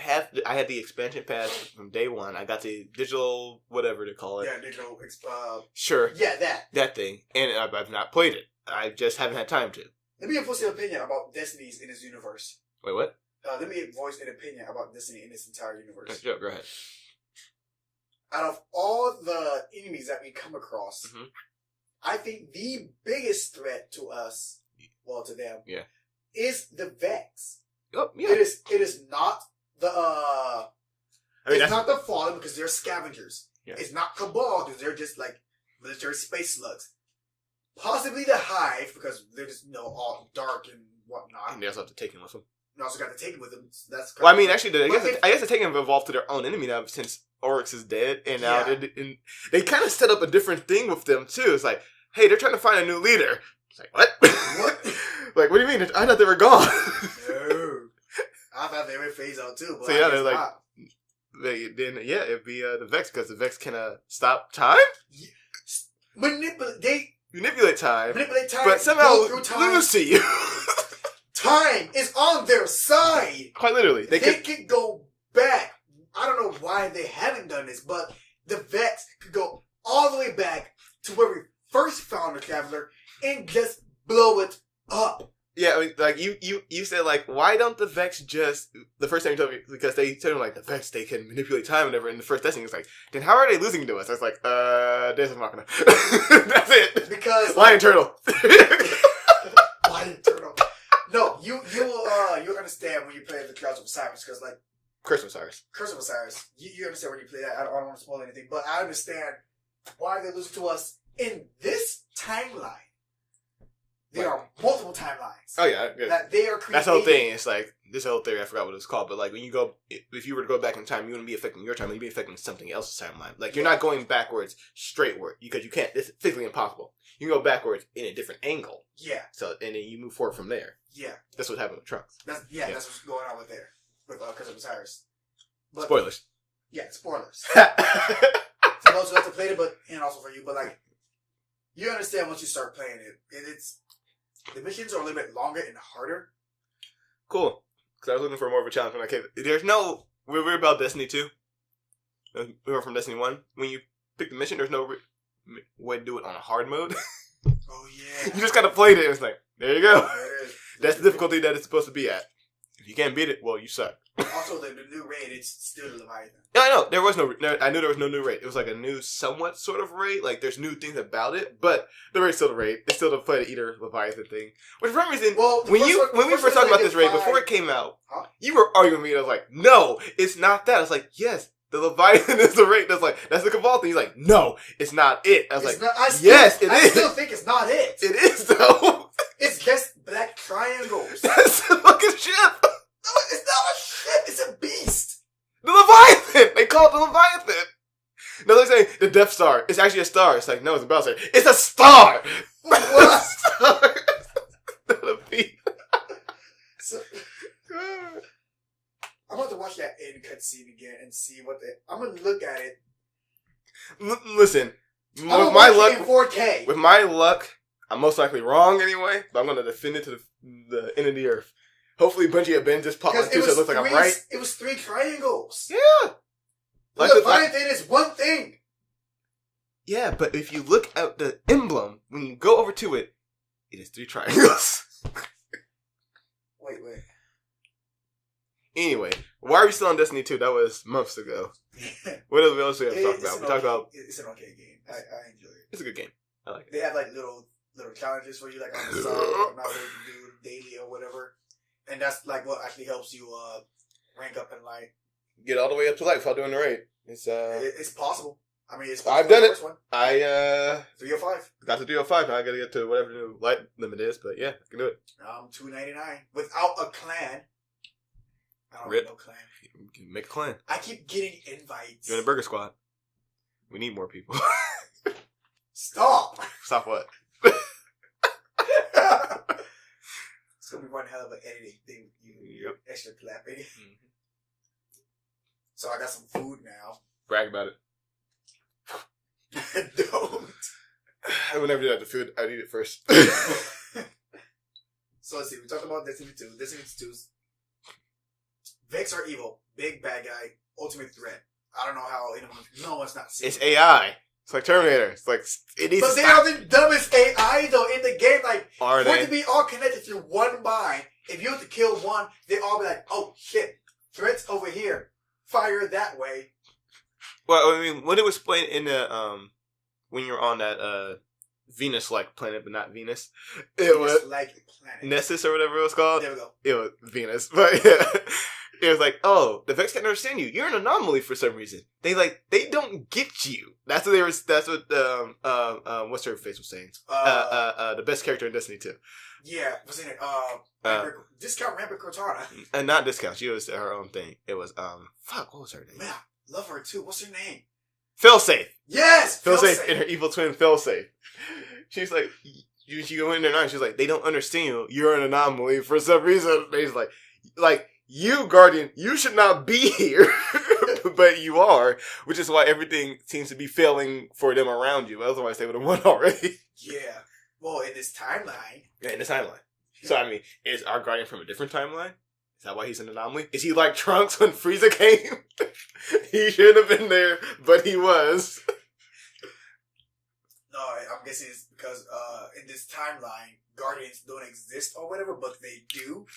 And according to their main... No, they exist. You got all the Vanguard.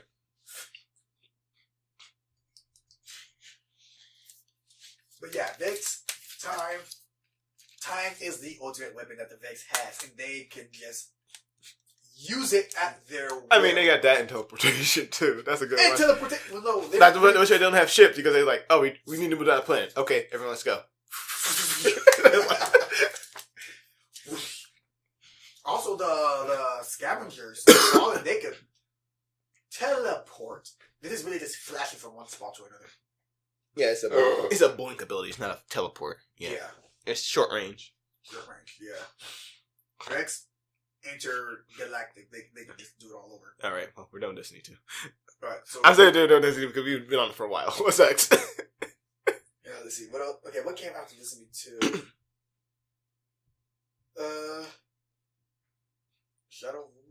lead us into? I've not played Shadow War, so it's going to be a very one-sided conversation. And we already covered that. But, like, hey, the orcs, they're very, they're all unique. They are really, really unique, each and every one that you encounter. Which is a testament saying for someone who's played Shadow of Mordor, and they were already very unique in that one, too. So. Well, no, like, when you have, like, an encounter,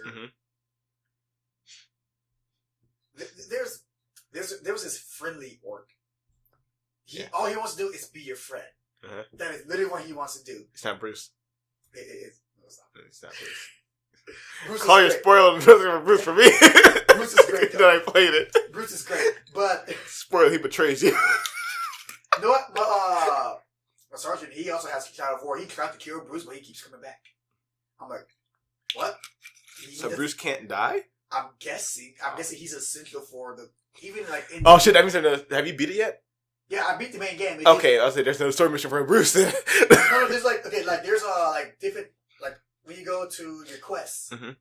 There's like on the top there's like different there's like the Shelob quest, there's the Bruce quest, there's Conquer quest, and then there's like the collectible quests and whatnot. Yeah. And then like when you do the crew Bruce quest, it's just like all pertaining to him. Like, oh yeah, I'm just like your tutorial of like how to do raids and sieges and whatnot. Like, okay, yeah, now you take the fort. All right, cool. Now I'm going to teach you how to defend your fort. All right, cool. Good job. Now I'll betray you. And now I'm going to send you on this wild goose chase. This wild Bruce chase. Nice. I love it. Well, Bruce. That's literally what you do. You're chasing him. Oh. One of the greater moments in that game. Ratbag is back. Oh, is he? He is back. So, I mean, I guess he doesn't die in Shadow of Mordor. I don't kill him in Shadow of Mordor. Cool. He is back, and I love it. So, like, him and Bruce, because, like, when you do your first raid, it was, like, an orc named something like the Twin, or the Two-Headed. Yeah, Two-Headed guy. I remember that from the trailer. The second head is Ratbag. What? He's hanging on his back with a mask. Are you shitting me? I am not shitting you. It's Ratbag. That is such a fucking Ratbag thing to do. That is fucking great. Like, he's just like, you have a second head now. And the guy's like, okay. Just going with his life. I go up to him, like, he's the orc. He's sitting on his throne. Then you talk shit to him. And then the second head starts to talk. He's like, wait a minute, hold on. I can't hear you. He hops off his back, takes off the head, and this Ratbag's like, oh, shit. It's you. I knew I heard that voice. What a welcome spoiler that is. I love hearing that. Man, Ratbag's a piece of shit. I gotta say, but goddamn, that's hilarious. He still is a piece of shit. He's still a piece of shit. See, by the way, this is my long con into getting you to watch the Lord of the Rings films, because I know you haven't. And it's like, I'm just gonna go through video games to get him into this universe, and he's gonna watch the movies eventually. And then we'll be good. You said you were going to watch Harry Potter's again? Like, oh, yeah. Let me tell you a story about how that happened. So, I'm going to tell you in the chat, but for the people. We're moving to the movies now. Go ahead. I had this weird dream where I was like a detective for like supernatural, magic, and wizardry stuff. We called them Auras, but yeah. Okay. But they're already a thing established in the Harry Potter universe. That's why. Yes. Huh. Yeah. Weird. Yeah. I've never heard of that. Weird. But I was one of those anyways. More like Constantine type of thing deal or whatever. Were you smoking a pack a day or something like Constantine, or I don't know, but like I had powers too, but like Constantine in Era. Really good. Interesting. But I was on the case and I was hunting I found some evidence and I didn't know what it meant. What does it mean? Then all of a sudden Harry Potter shows up like, you would have saw this case a long time ago, detective, if you'd have watched my fucking movies. I'm like, what? And then he just abracadabras me, and I just dodge out the way, and now he's chasing me, trying to kill me. I'm like, what did I do? I'm sorry I didn't watch your movies. Nah, I just wake up in a cold sweat. Then he met everyone was like, I'm not trying to put this, but I need to watch Harry Potter again. But you didn't know if that was actually Steven Inceptioning you. You don't get that reference because you didn't watch Inception either, but about you to watch Harry Potter. I think I may actually watch Inception. Inception just seems pretty. It's good. I enjoy the whole dream within a dream. That's just gonna blow my bloody mind. The dream within a dream that's within a dream that's within someone else's dream that's also within a dream. It's good. It's so good though. Speaking of movies, Justice League. let's start with Thor first. Thor Ragnarok? Yeah. Oh, by the way. Justice League and Thor Ragnarok. I see. Alright, so Thor Ragnarok came out November 3rd. It's just a recap of the year. Recap of the year. Or just the last quarter. Yeah. How'd you feel about Thor Ragnarok? I loved it. I loved it to a point. To a point. Okay. Explain. What made me love it was also what made me not like it at points. Which was a lot of humor. There were points where there was not humor necessary in that film, and they had it anyway. Like, hey, well, my film was on. Don't you fucking start. That was not nearly as loud as here it was. You can barely hear that. But anyway, there was points where, Asgard's destroyed. These people are watching their home be demolished, and they are in a spaceship. They don't know where they're going to go next. What does the situation need? A hero.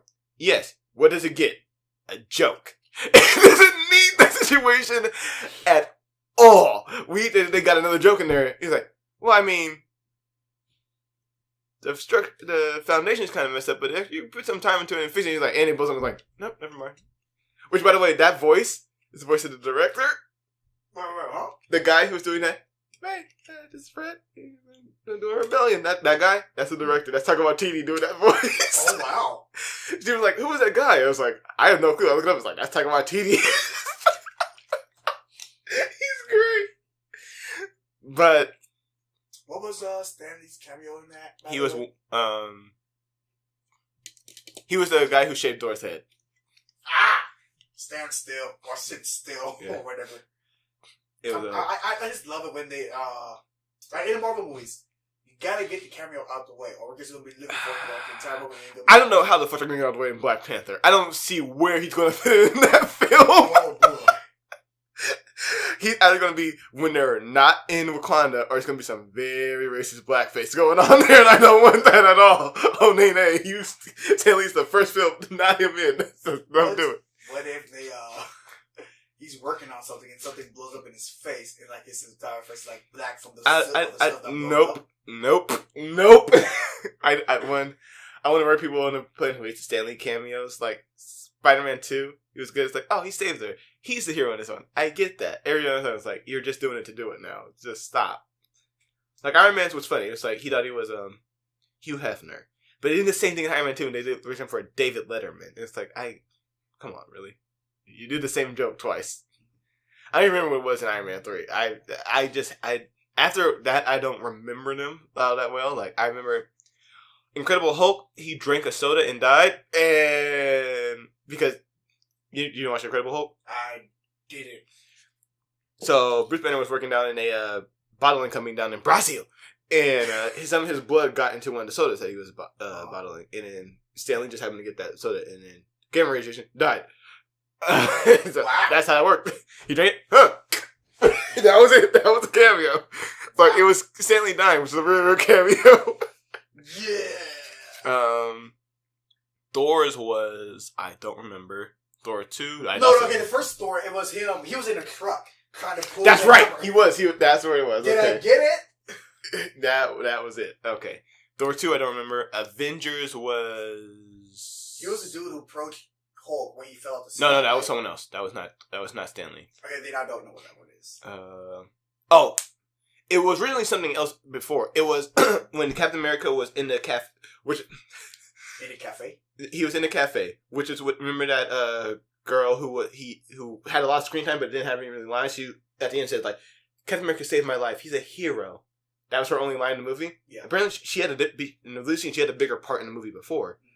She worked in a cafe where Captain America was just at. He was looking at Avengers Tower. It's like, that's when we said that big ugly tower. He was looking at it earlier in the movie. It's like, ugh. He just sitting in a cafe, and it was like he could have got another. But she was like trying to flirt with him, and then Stanley turned around. And was like, "Come on, man." That was it. I was like, "That's better camera than the other one." It was like, "Here to New York, whatever." It's like, I don't really appreciate the other one. I was like, I could have been that one.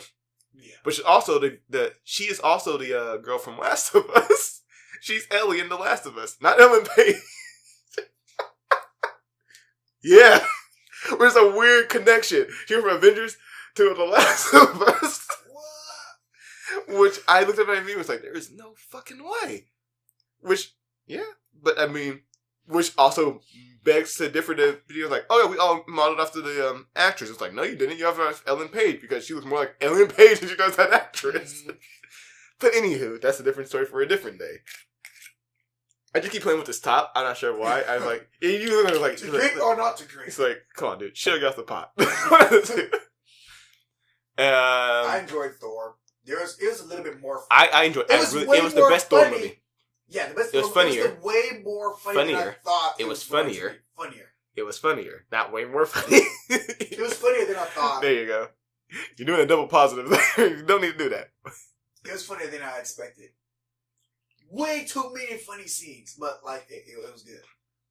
I mean, we have like the discussion of like an entire ass gore thing. I mean, don't need a joke, but you got it anyway. Yep. There's sometimes there are humor in there. I movie that shouldn't have been there. There are other moments too. Now, I love Tessa Thompson as Valkyrie. She's my love, my life. I was like, whoa! I did not know I was gonna like this character that much.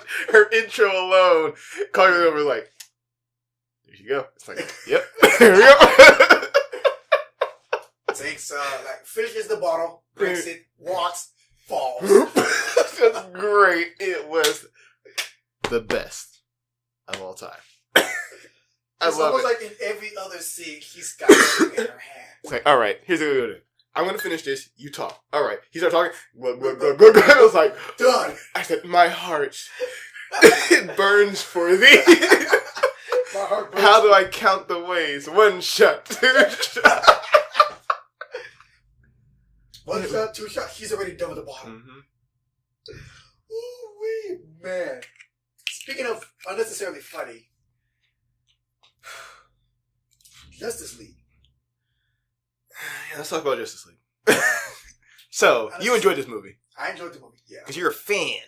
It's for the fans. It's for the fans, yes. But, here's the thing, right? It was unnecessarily funny. There was some... They tried to line up the tone. They got Joss Whedon to work on some of it. Yeah. Director of Avengers. You know, that happened. Also going to be director of the background movie. Apparently, if things work out with them. They just stop promising things and not following up on them. But, you know. Apparently, I mean... I didn't say Bruce Wayne. Ben Affleck was supposed to write and direct the Batman movie too. Now that's not happening anymore. Yeah. So, you know, they make what? It's a whole thing. Ben Affleck and Batman are the biggest will they won't they of 2017. It's like, dude, come on, shit or get off the pot. Make up your mind. You're either gonna be Batman or you're not gonna be Batman. Just come on. I like you as Batman, but you gotta. It's not your fault. It's not your fault. But if you wrote it and you directed it, you have a better say in what happens with that movie. So, you know, but he doesn't want to do that anymore. So that's the whole thing. It was, but yeah. So Matt Reeves doing it. War of the Planet of the Apes. Dawn of the Planet of the Apes. Great film. So I'm like, you know what? I haven't seen the last Planet of the Apes. It was good. It was just. Monkeys with Guns? What? Monkeys with Guns? I mean, they already had that one, the second one. But it was like, it was put in the wrong area of, because it's Planet of the Apes film. So it's already it's a prequel. But when it comes up next against Blobber's like, you know, Spider-Man Homecoming, it's going to get buried because it's fucking Spider-Man Homecoming. They put it in the wrong area. They should have put it in August. Like, that's where the first one happened. Yeah. And that's what happened for financial success. They put it, like, in July and for the Dawn of the Planet of the Apes, but there was nothing else to come against it. So, it was the best movie there. Financial success. War of the Planet of the Apes, great. It's not my favorite of them. Dawn is still my favorite, but War is great. But it came up against stuff that that eclipsed it. It got overshadowed, and it's like, well, it's just not going to be a financial success anymore because you've put it in the wrong area. That was a failure in the marketing, and that was also the name War of the Planet of the Apes was kind of misleading. You were like, well, there's no war in it. It's battles here and there. There's some conflict, but War for the Planet of the Apes is a very strong statement for the movie I got. It's more of a think piece than anything really, which is like what that comes with Planet of the Apes. That's what even when it comes to Planet of the Apes 4. We're going at War for Planet of the Apes. What do you expect in that marketing? You expect monkeys, humans, wars. Fighting. For the marketing, you saw all these things about guns going off, war, motors. Here's a gorilla with humans firing a Gatling gun. You're like, what's happening? And you get that eventually. You don't get it up to the film, which is why that might not have been as much of a financial success that they were hoping for. But it's still a great film. My favorite of the year is still Baby Driver, but still a great film. Still can't find a Blu-ray. No, the Blu-ray is at Target, but the 4K Blu-ray is not at Target, which I was upset about. What do you need the 4K Blu-ray for? At Xbox One X. Don't you have 4K Blu-ray? Yet. I'm going to get one, but I'm setting myself up for it. And what a great experience, my first 4K experience being Baby Driver. It wasn't there. Really upset. You need to. Big is your TV? It's like 30. Mine is a 32 inch. Is 32? That? Yeah. So if we can find like a 4K 32 or maybe 35 inch. No, I mean it's just where the stand lies. That's where it needs. That's all it needs to be. Like if it's a center stand, it doesn't matter. Yeah. But like if it's like that one, I go to the wood outside. So yeah, let's get back to Justice League. So let's see. You liked it. I liked it. I had some issues about it. It's for the fans. I was okay with it. Okay.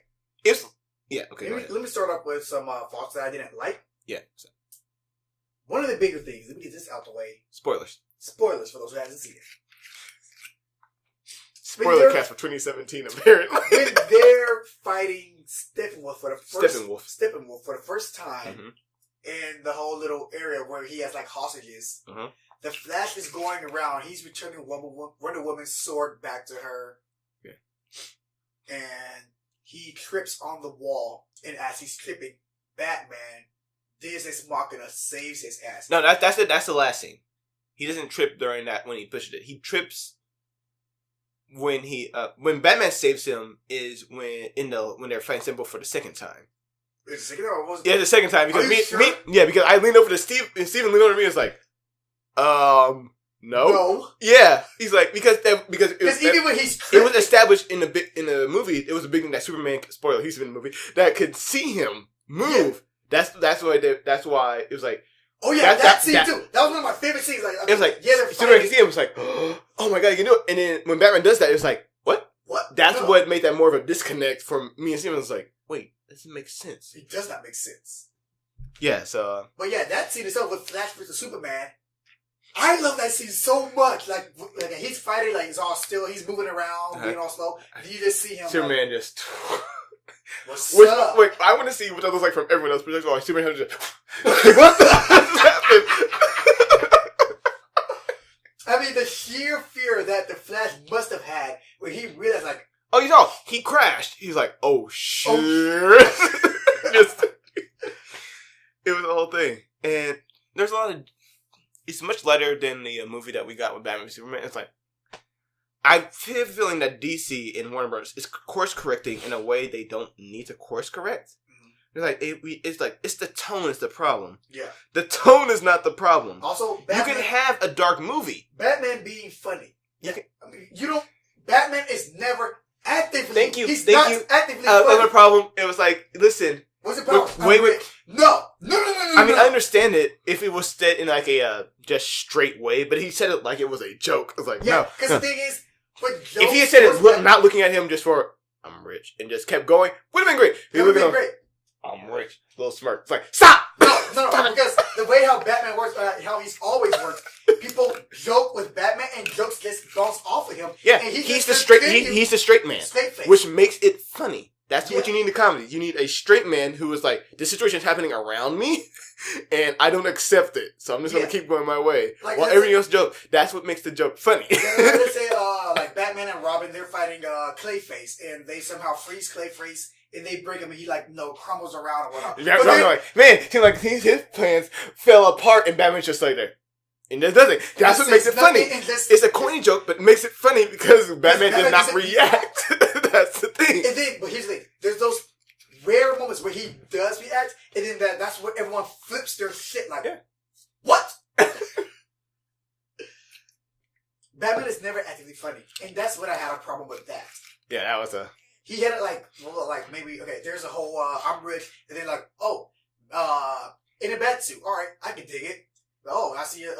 Maybe temporary. Maybe temporary. No, just no. And by the way, there was no way the Flash could be stealthy. There's no fucking way that he can be stealthy at all. Every time he moves, a big ass. He fucking looks like one of those plasma balls. That's a Zack Snyder effect on what's happening there. Like he looks like one of those plasma balls that like you touch and like the plasma just falls your feet. Yeah, he looks like that every single time he even takes a step super fast. That's the Zack Snyder vision of Flash, which is a problem of having the one guy make your entire creative universe and base what it's going to be. Because now in the Flash movie, guess what? That's going to be there because he said that. Which, by the way, okay, another thing I need to point out is how the difference between how Patty Jenkins filmed Wonder Woman and how Zack Snyder does. Patty Jenkins, great. Wonder Woman, phenomenal. There's like, oh my god, DC got it right. They're actually course correcting. Justice League is like, never mind. Because here's the way that happened. Here's what me and Steve pointed out, and I think it was like, was it Wonder Woman's first?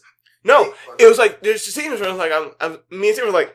We're just looking at her ass right now. We're just looking at Wonder Woman, Gal Gadot ass. Which, by the way, good butt. Don't get me wrong. Good butt. But the camera is centered there. It's like, I can't I'm looking at her ass. This is what the scene is. Is her ass is in my face, and there's things happening around, like in the background, but her ass is right there. Like also the Amazonians. Mm-hmm. All had different outfits. Yeah. Much more skimpier and sexier for some reason. Yeah. And it was like, okay. It's like, okay. So I was like, oh, this is the difference between Patty Jenkins and Zack Snyder. I get it now. Just in the movie theater. It's like, they filmed these two films two separate ways, which is a problem with, which is why Marvel works, is because even though they have all these other directors, their vision is still consistent. They have like, this is what the film needs to be in the end. It's almost like, okay, here's the big layout plan. Everyone takes a piece from that plan and stay with it. Which Joss Whedon still had some weaknesses before, especially when it came to Black Widow. Like, in Age of Ultron, there's this whole scene where Bruce Banner falls over a counter and it falls into her boobs. And it's just like, I was sitting there, I was like, that's kind of weird. That's weird that he just put that in the film. Also, the same thing just happened when Flash crashed over. Yeah, I noticed that too. And it went by like that because he's Flash. It's like, oh, it's Flash. I was like, no, you don't get a pass with that one. I saw it. I saw that, and I didn't appreciate the fact that it happened at all. I wonder, like, if Flash were to like grab someone with him, and like we'd have to do the whole Quicksilver thing, like Whiplash. We didn't have to do that. Oh, also, bring line that truck whiplash free.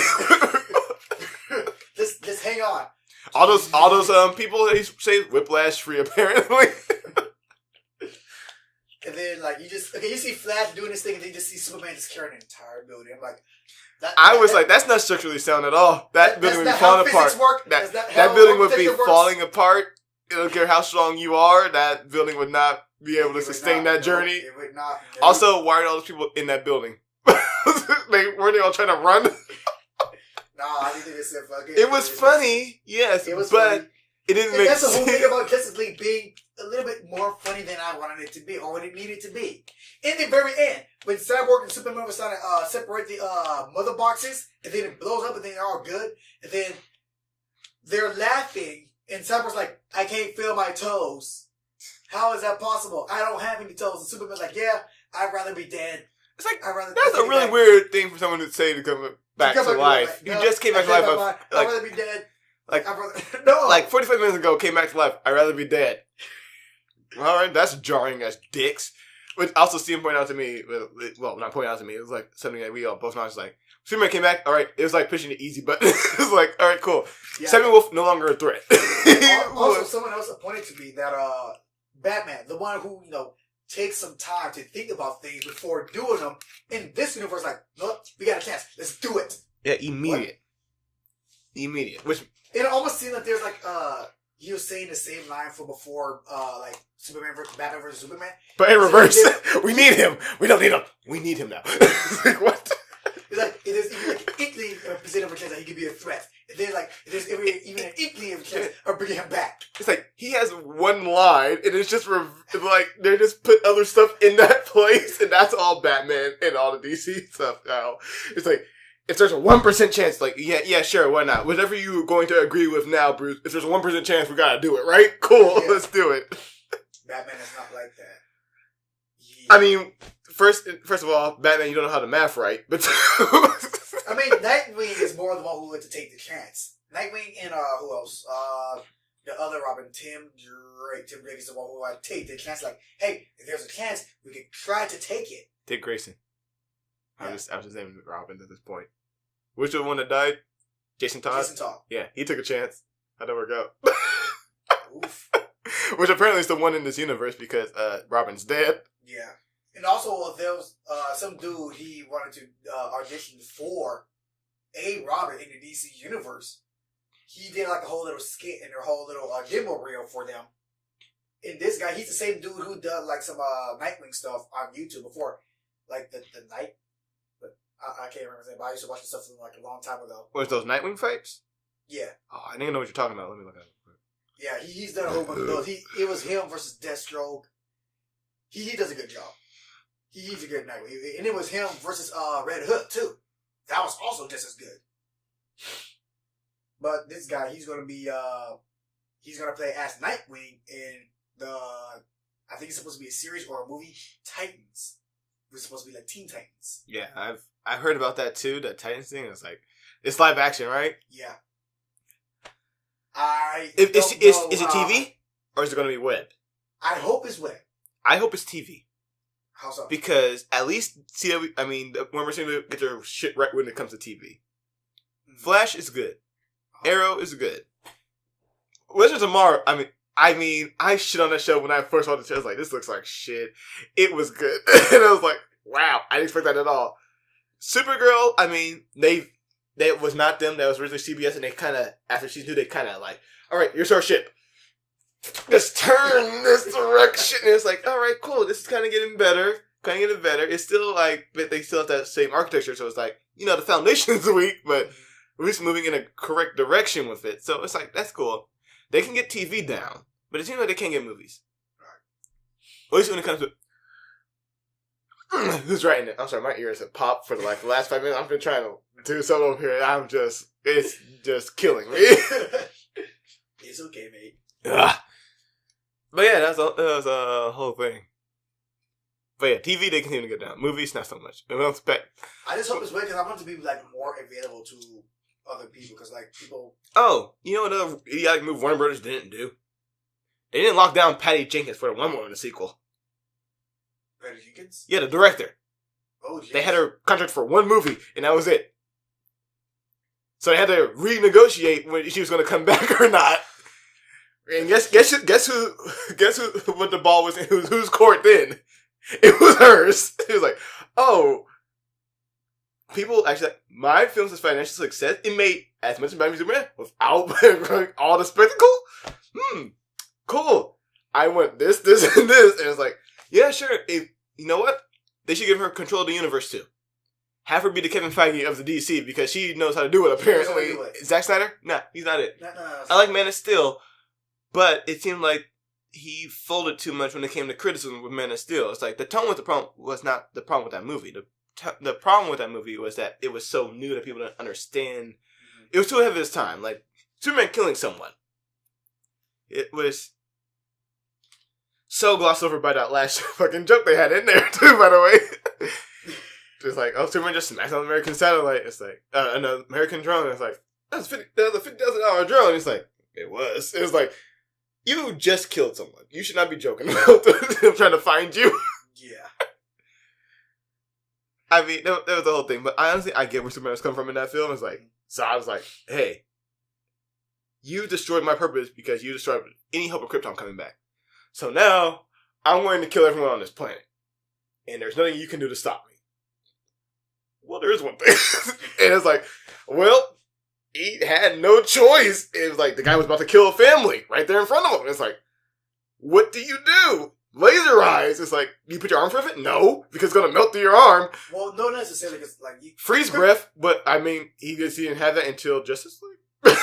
Oh yeah. Which another thing is like, I was like, oh, now you can do that. I thought they just rolled it off like they can't do it anymore. They're like, freeze them. It's like, why don't you just freaking freeze Zod's head closed? That would have worked. That would have worked. So now he can. It was like whatever. Also, there were a lot of scenes in the trailers that cut out from that movie. Really? Yeah. Well, of course. But like which one? Like the ones that were advertised in the commercials, or? I mean, in the trailers, there's the one where Flash is dodging the shots. Yeah, which I want to see. It's like I kept seeing the Flash from his perspective. I want to see it from other people's perspective, though. Like how fast he was. Yeah. Like I was saying, there and there, gone. Like that's what it was like. That's one thing I was waiting for. Yeah. I mean, the only thing that we got was like when everyone disappeared from when the Alfred. Yeah, that was the one thing. Yeah, Alfred was talking to someone. It's like, oh, so you came. Finally, we need you. And I'm like, oh, who was that? It was Superman. Of course, everyone knew that. But anyway, but it's like people are like, well, I mean, it was red cape, so it could be Superman or it could be Martian Manhunter. But Martian Manhunter's cape from the outside is blue and the inside is red. We saw from the outside it was red, so I was like, that's Superman, definitely. Then we didn't see a black Superman at all, which I mean they put on Instagram. Wait, what? A black suit Superman. Oh yeah, the black suit. They had it on Instagram, and it was like it never appeared anywhere in the film. It's like, why was that even a thing? Just for funsies. It's like it was because of reshoots. They had to change some stuff around. Unfortunate tragedy happened with Zack Snyder's family, so Joss Whedon took over. Things changed. A lot of reshoots. Superman had baby mouth the entire time. Also, it was weird. In the very end, when they're putting stuff back into Superman's house, he's not wearing his glasses, and they're like, it's Superman, and we're gonna. I don't think anyone cares at this point. Yeah. I don't think because Clark Kent's dead. Yeah, you're not gonna say Clark Kent's alive again, so it's like, oh, that's Superman. So he's just gonna stay as Superman forever. I mean, what do? Do you say I'm Clark Kent again? It's like, but you're dead. Like, Superman and Clark Kent died at the same day. That's a coincidence. But they also reappeared on the same day. But that's also a bigger coincidence. But if someone notices, like, you look a lot like Clark. I mean, at that point, also it does not. It also like Superman. It does not matter. It doesn't matter at all. And then, like, the end scene where, Lex Luthor, Superman, they have their race. Oh, that, but the second one, too. Yeah. Yeah, the important one. Yeah, the important race. Like, well... No, I mean the important end credit scene for the DC universe. Oh, that! Yeah. With Lex Luthor breaking out of prison. I was so excited for that! I was happy to see that, I can't remember names. I'm off it, but Deathstroke. Lex Luthor, dude. Oh, Lex Luthor? No, Deathstroke. Yeah. What's his name? The actor dude? I'm going to look it up right now. But the fact that because I really forgot that they was also doing a thing for Deathstroke. I heard that Deathstroke was supposed to be like in a Batman movie, but I didn't know this was going to bring him in this, and that looks good. Oh, what's his name? Ooh, what's fun? Legion of Doom. John Manganiello. He was in True Blood. He was in Magic Mike XXL. and dude, 6'4" Side of the Door. He was like. They cast him like he's going to be Deathstroke in the Batman movie. He was like, oh, and then after that, I knew it said Ben Wayne. Ben Affleck not doing it anymore, so they had to rewrite the entire script, everything. It's page one rewrite, and it's like people ask him, "Are you going to still be Deathstroke in the movie?" He's like, I don't even know if I'm going to be Deathstroke in the universe. I have no clue it's day one anymore. Well, so the fact that you see him in it still is like, that's great. And also, seeing Deathstroke in this universe means that the Teen Titans are also in this universe. Eventually. Yeah, because Deathstroke's whole idea was to go... Slade's idea, his whole introduction was to go and destroy the Teen Titans, more specifically, Robin. Yeah. So there is a Robin. Dick Grayson is still around. What is that? Oh, that's a clip from True Blood. I was on IMDb looking up John Manganiello, and it just IMDb's like, "Hey, do you want to watch that from True Blood?" Sure. It's like, no, I've already watched all that series. Collier hasn't. That's the vampires or the werewolves, or is it both? Vampires. Better than it's shitty, but it's better than Twilight. So It's a good shitty. It's like, this is crap, but I love it, as opposed to this is crap and I hate it. Oh, okay. Which are two different types of craps.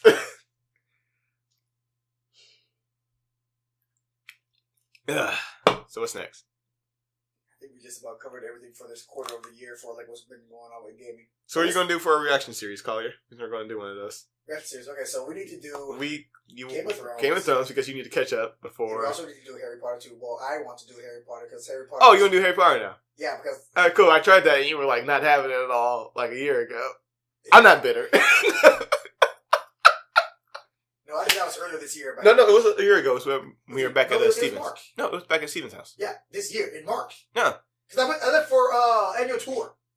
Last year, because his grandma leaves annually. So she left this year. It had been 2016. Okay, yeah. Okay.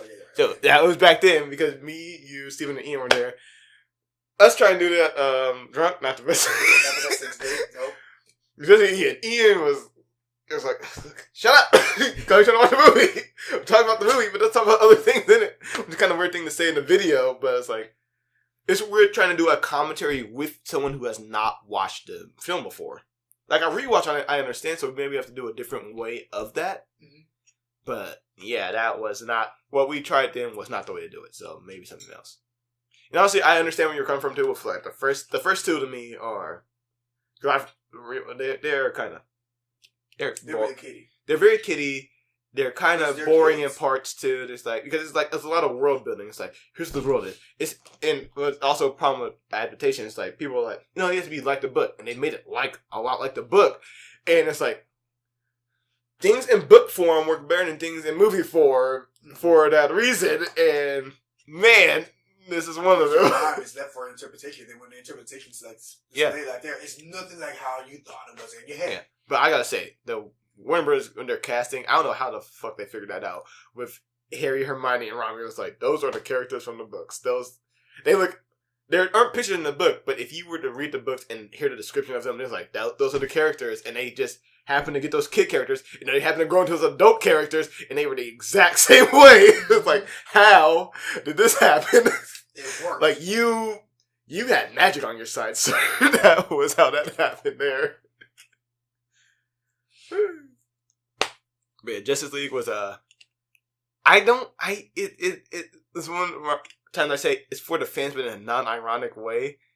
But it's also a whatever film. It's like if you're looking for a deep story to make you feel like just a good story, I wouldn't say Justice League is for you. If you're a fan of like DC stuff, like if you like Batman, Superman, Flash, Wonder Woman, all that shit. Fun.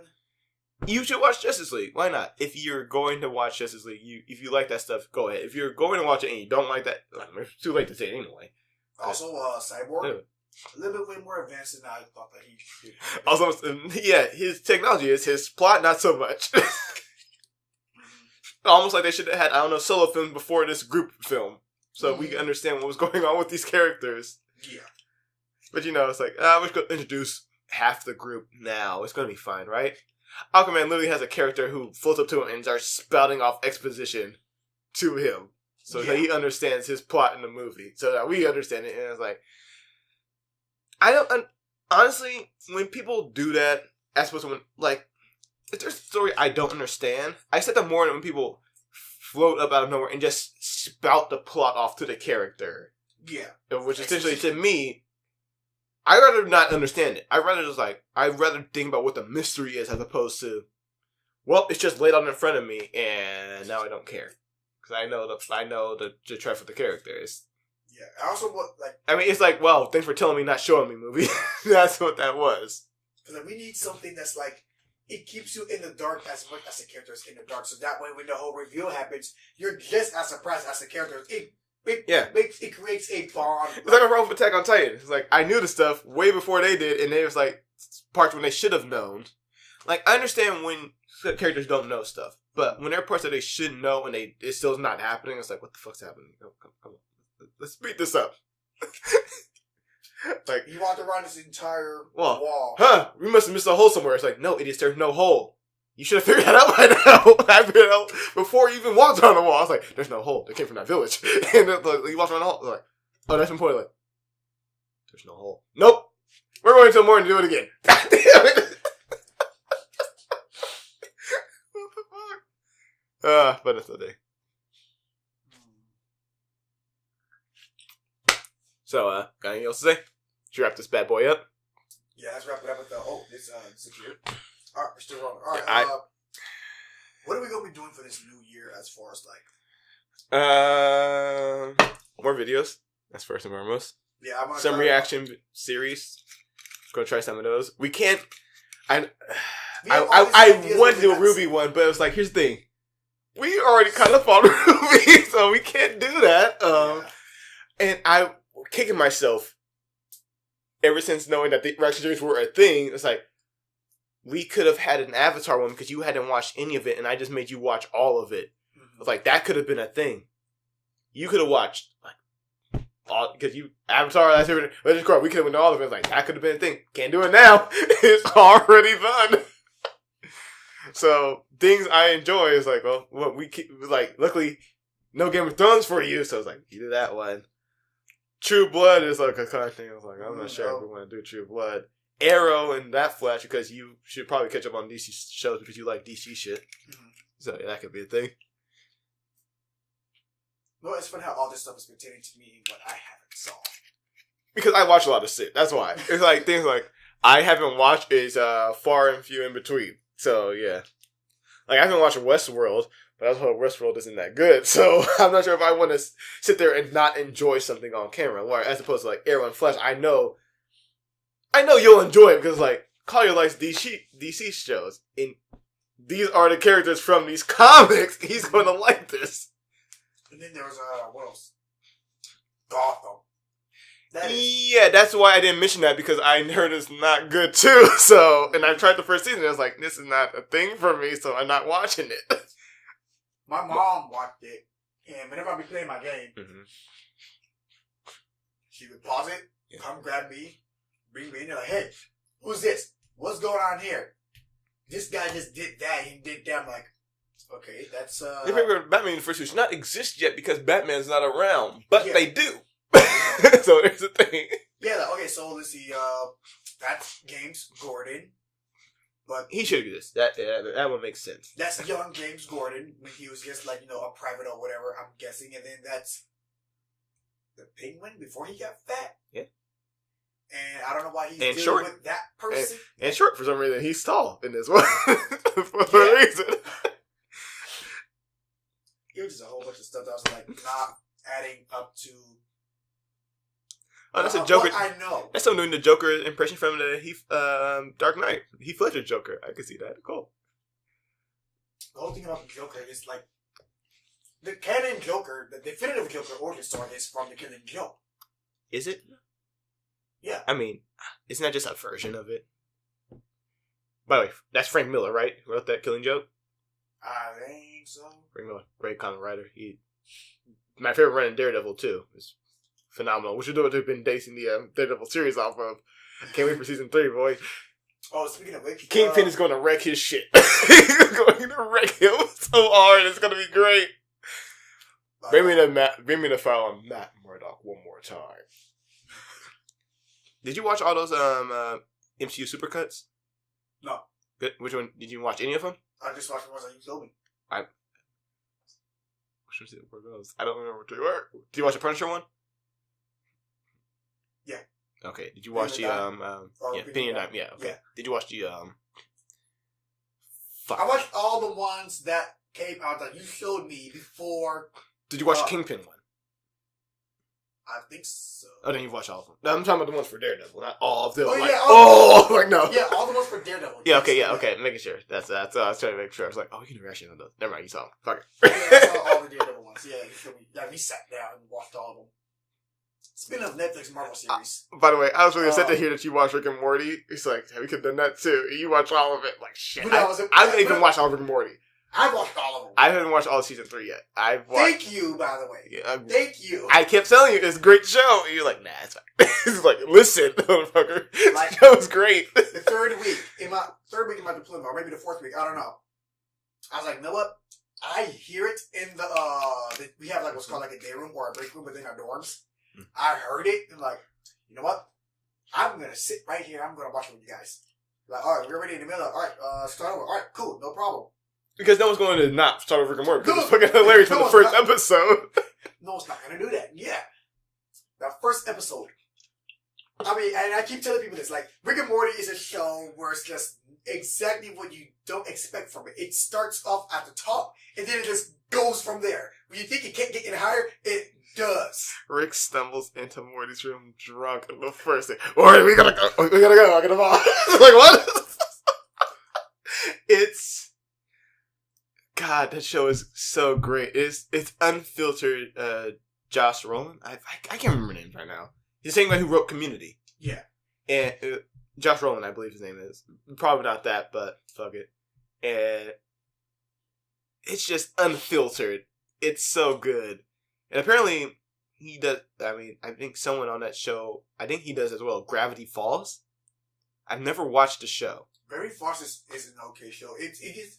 At first, it just appears like, oh, okay, here's like little hijinks adventure, but then it just gets really deep, really quick. Like, holy shit, there's something. Yeah, that sounds like him. On. That sounds like him. For Community, I was like, that sounds like him a lot. Community is a show about just some people in community college, which it's great. Relatable. It's so good. Donald Glover's in it. It's so good. Also, did you hear that Donald Glover is retiring the name Childish Gambino? Okay, people keep saying that.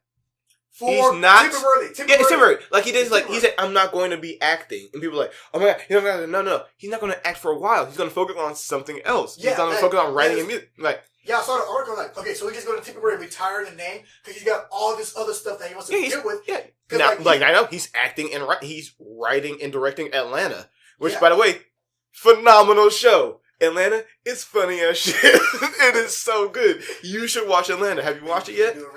Let's do it. I've not watched all of it. I've watched like 4 or 5 episodes, and it's like, this is the fucking funniest thing I've seen in my life. Like, okay, in the article, he says, like, well, with my music and my albums, it's like, there's sequels and stuff. Mm-hmm. You only do a sequel so much until it's like it's an unwanted sequel. So you only bring it back when they ask for it. Yeah. And for right now, obviously, you don't really asking for it, so I'm just gonna like focus on other stuff. And then when they want me to come back, then maybe I will do. Yeah, Collier, thank you for being one of the few people on the internet who reads past the headline of an article. You're like, people see the headline nowadays. It's like, oh, that's the news. It's like, I mean, no, that's what they used to get you into it. You're supposed to click on it and then read further into it. That's what it's called, clickbait. Yeah, but also don't ever read Yahoo's articles because I read an article. The roar of a T-Rex heard it for the first time in 33 million years. Oh, okay, cool. I click it, and I'm reading it. I'm looking for a fucking clip with the audio with it. I'm like, reading, and where's the video, where's the audio? I read the comments, like, oh, I'm guessing reading it is just as great as hearing it. Like, oh, silence, it is great. So wait, are they saying that the roar is silent, or? No. The people are saying, because there's no clip of the roar or anything, it's just like pictures of the people with the engineering and whatnot, and the images. Oh, so they were making one? No. Artificially. It's been made, but there's no clip of the sound itself. It's just an article, like a fucking essay of words. And the people in the comments... So you have to imagine what it sounds like. People in the comments, well, typical Yahoo article about saying a certain headline and not provide the clip. That's great. Why? I just watched Jurassic Park. Oh, we gotta do some trailers to react to, by the way. Okay, I haven't seen, there's some trailers I haven't seen the Incredibles 2 trailer. Yeah, it's a teaser trailer, so it's teaser trailer. Yeah, so it's not much to go on. I haven't seen, Jurassic World, which came out Thursday, which I've not seen yet, so we can do that one. Jurassic World? Jurassic World: The Fallen Kingdom, the sequel. Oh yeah, okay. I've been avoiding that one. And I've been avoiding every new Star Wars trailer. Oh, you haven't done any of the Star Wars one?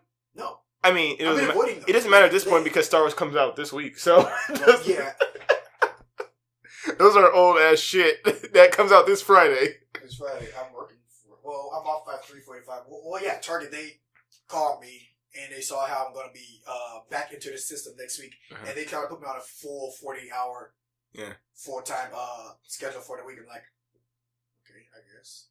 So I guess you guys need the help. Wait, what about Saturday? Oh, Saturday too. What time? 3 to 11 at night. Well, 11:45. At night? Yeah. want to go see a midnight showing of Star Wars because I'm going to be off mostly likely around then. I'm down. Sure. Fuck it. Let's go see Star Wars Last Jedi at night. Saturday night? Yeah, sure. Fuck it. So we were just booked our tickets today then. And let's see. Just like some other stuff that I've been purposely avoiding. I'm sorry, but fucking shit. Thor's in it. The Captain America. The Infinity War? Yeah. You haven't watched it yet? No. I watched it. Oh. You said, I told you, I was like, well, listen, after a certain amount of days for a trailer, it doesn't matter for a reaction video because no one's looking for that anymore. People look for the trailer and then people look for reactions. It's generally within the same day or two at most. After that point, it's like, well, there's no point in putting it up now. Okay. So yeah, you can watch that. You can watch the trailer. I've watched it already. It's like, because you said, oh, I'm going to be off. They need me to stay the weekend here at the military base. So I was like, okay, well. It was around my UTA. Yeah, so I was like, okay, I'm just going to watch this again. I'm going to watch the video. Okay. Good trailer. If you know what's going on with the MCU. I have some views on that trailer. Yeah. If you don't, it's just a thing. It's whatever. That reminds me, I ran into like a Facebook thing. I'm pretty sure you saw it too. This video by someone titled "I'm Not a Racist," but the thumbnail is just a white dude with "Make America Great Again" cap on. I have not seen that video. It's a rap video though, so it starts with him rapping, but it's not him though. It's the black dude, the actual black rapper. So like they're sitting at a table, the white dude telling him like, I'm not a racist, but like you black people need to like, stand up for yourselves and like stop being your stereotypical selves. And then at the end of his part, he says, this is my story. I wish I knew yours. And then the table flips around to the black dude start rapping to him, but it's in the same voice because that's his original voice. Mm-hmm. So he's telling him like what's really going on. Well, I'll show you the video later. But like at first, most people don't make it past the white dude's part. There's a whole bunch of blasphemy. And I saw the reaction videos like, no, you gotta watch the full video. Watch the full video. Watch the full video. Mm. Don't stop at like halfway through the white dude's part because it pissed off a lot of people. I understand that mentality because I play Mass Effect Andromeda. That's what I do. Don't just stop midway. You gotta keep going until you get to the end. Then you can be pissed off or not. I'll show you later. But yeah, I was like, oh geez, this is But I didn't know that the black kid who was sitting at the table was actually the dude who was actually rapping. He was rapping, but he was like lip syncing. Mm-hmm. So it's his song, not the white dude's song. Yeah. So that was the whole clip for me. Like, oh shit, it's this guy. No wonder the voice sounded so weird for this fat white dude. Sounds pretty cool, actually. Yeah. And I guess this should be the wrap up of our big. I mean, I said let's wrap this up a little while ago, but well, you kept going. I'm sorry. But yeah, we're gonna finally wrap this up. Thank you for joining us for our podcast for the end of the year of this gaming core. I feel like I'm louder than you for some reason. I don't know why. It might be because I'm looking at the waveform for the recording. But you seem like you're really low, and I seem really loud. It is the exact opposite in real life. Yeah, because usually I'm the louder one. Yep. Oh, did you get a flu shot, by the way? What? Did you get your flu shot? No. Don't. I don't. My flu shot kicked my ass. I mean, it happens, but I'm not sure if it's the whole thing. I haven't went to go to flu shot because I haven't been to the doctors. I don't believe in vaccines. It's like, no, I just haven't been to the doctor because I don't want to pay $50 to go to a doctor appointment. I'm like, you know what? I'm fine. I'll just keep going with my life. Money is hard to come by. Spoiler. But yeah, thank you for joining us. And for any of the points that we've made, like if you disagree or if you agree, go ahead and put it down in the comments. And jot it down in the comments. And come at me, you sluts. Tell us what you think about what we just talked about. We talked about like the games, Destiny, and whatnot. Let's do the podcast again and just let me know your points. This podcast has been sponsored by Korean beer. Macadamia, aight? And also, I gotta say, Animaniacs is all on Netflix. If you don't know that yet, you need to go watch Animaniacs on Netflix. It was great. That's why I'm like, 1 mecha, 2 mecha, 3 mecha, there we go. All these lines in the song sound the same. It's so good. Okay, anyway. Still holds up? It's so done. It's great. I love it. Anyway. If you'd like to see where we at over here in the internet, you always find me. There's Collier. He is... Kradon or Zorgata. One name, all platforms. You probably will spell Gata the wrong way if you're thinking the way I'm thinking. But it's G-A. There's no Y in there. But it's why I put it in the link. All right. And I'm in the description. Jelani _P on Twitter and Instagram. I am also Drunk Jelani on Twitter on late nights. You know why. And it's just like Jelani, but drunk, so Jelani, yes. And also, thoughts from better than you on Tumblr. If you want to go there, you've been warned not to do so. But so I'm saying don't do it. See nothing but the whole bunch of Legend of Korra stuff. Or porn. I haven't seen porn on your blog in forever. I haven't seen Legend of Korra on my blog forever. Okay, it's been Drunk Jelani has taken over the phone, and it's like Twitter all the time. I rarely go to Tumblr anymore. I've not been to Tumblr in weeks, except for that one post about the Eren Ehas thing. Besides that, I hadn't been to Tumblr for a very long while. Yeah, cause I saw. I think the last thing I saw for you was like a whole Avatar thing on Netflix. Or it was Eren Ehas thing. That was it. Jessica Nigger. I'm like, I'm tired of seeing Jessica Nigger. But she's so good though. I'm so tired of it. We need someone new. Oh, I know. I have many more cosplayers, but I just follow specifically Jessica Niggery on Tumblr. And Buddy, okay, you remember Pedro, right? No. Yeah, I remember. Yeah. What's up? Okay, I went to a ramen house with him one time. He's not in this podcast yet. He showed me a cosplayer who did a really, really good Mei from Overwatch. I'm like, oh, geez. I've seen 10 good cosplayers, but it's like, doesn't mean I don't follow them. So I follow Jessica Niggery, and I follow Lindsay Elise, and I follow all the other people. But if I don't follow them, I'm not going to post anything from them. So that's how that works. Yeah. Like, I've seen a great Lucio cosplay. Like, the guy made his entire suit and everything. But it's like, I don't follow him because he doesn't actually have a thing. He's like, he just made that one thing, and that was it. And that was it. But so Jessica Niggery does everything under the sun. Yeah, because she's fucking talented. I mean, she's hot as shit. I'm not going to get wrong. She also wears my body weight in makeup. But where's your body weight in makeup? What? She wears my body weight in makeup. She wears a lot of fucking makeup. She's still hot without it.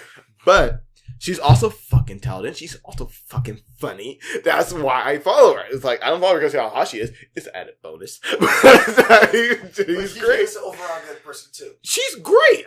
I would love to meet Jessica Niggery for more than one reason. I am joking. She's a great person, not a sexual object. I realize I probably just pissed some people off for that. But, great person. No, stop. Great cosplays. Her Ash Ketchum, great. Her Assassin's Creed 4 one was great too. She cosplayed as Edward Conway. I can't remember. I fucking remember that. That's the name I remember. Sure, why not? Edward Conway. Good job. Great. She does really creative cosplays in there. But I swear, every time I see her in a new cosplay, it's like, what's the first thing I see? Her fucking boobs. I swear, her boobs enter the room before she does. I mean, if you got it, flaunt it. That's what that's come down to. That's marketing. You got it, flaunt it. That's the thing that people are going to look at. But guess what? That gets her money to do other things. She gets to, like, I keep doing this because that happened. I'm not going to... Listen, it's like being black and playing sports, alright? You got it, flaunt it. You can do more than everyone else can, so why not? That's what I'm going to say on that object right there. I just want, like, a little bit more tame cosplay for me. I don't give a fuck, alright? If you got it, flaunt it. That happens. You want tame? Sure. That's what doesn't sell. Tame. That's what doesn't sell on that one. I mean, like, tame comedy sells, too. No, it doesn't. Yes, it does. Tame comedy doesn't sell.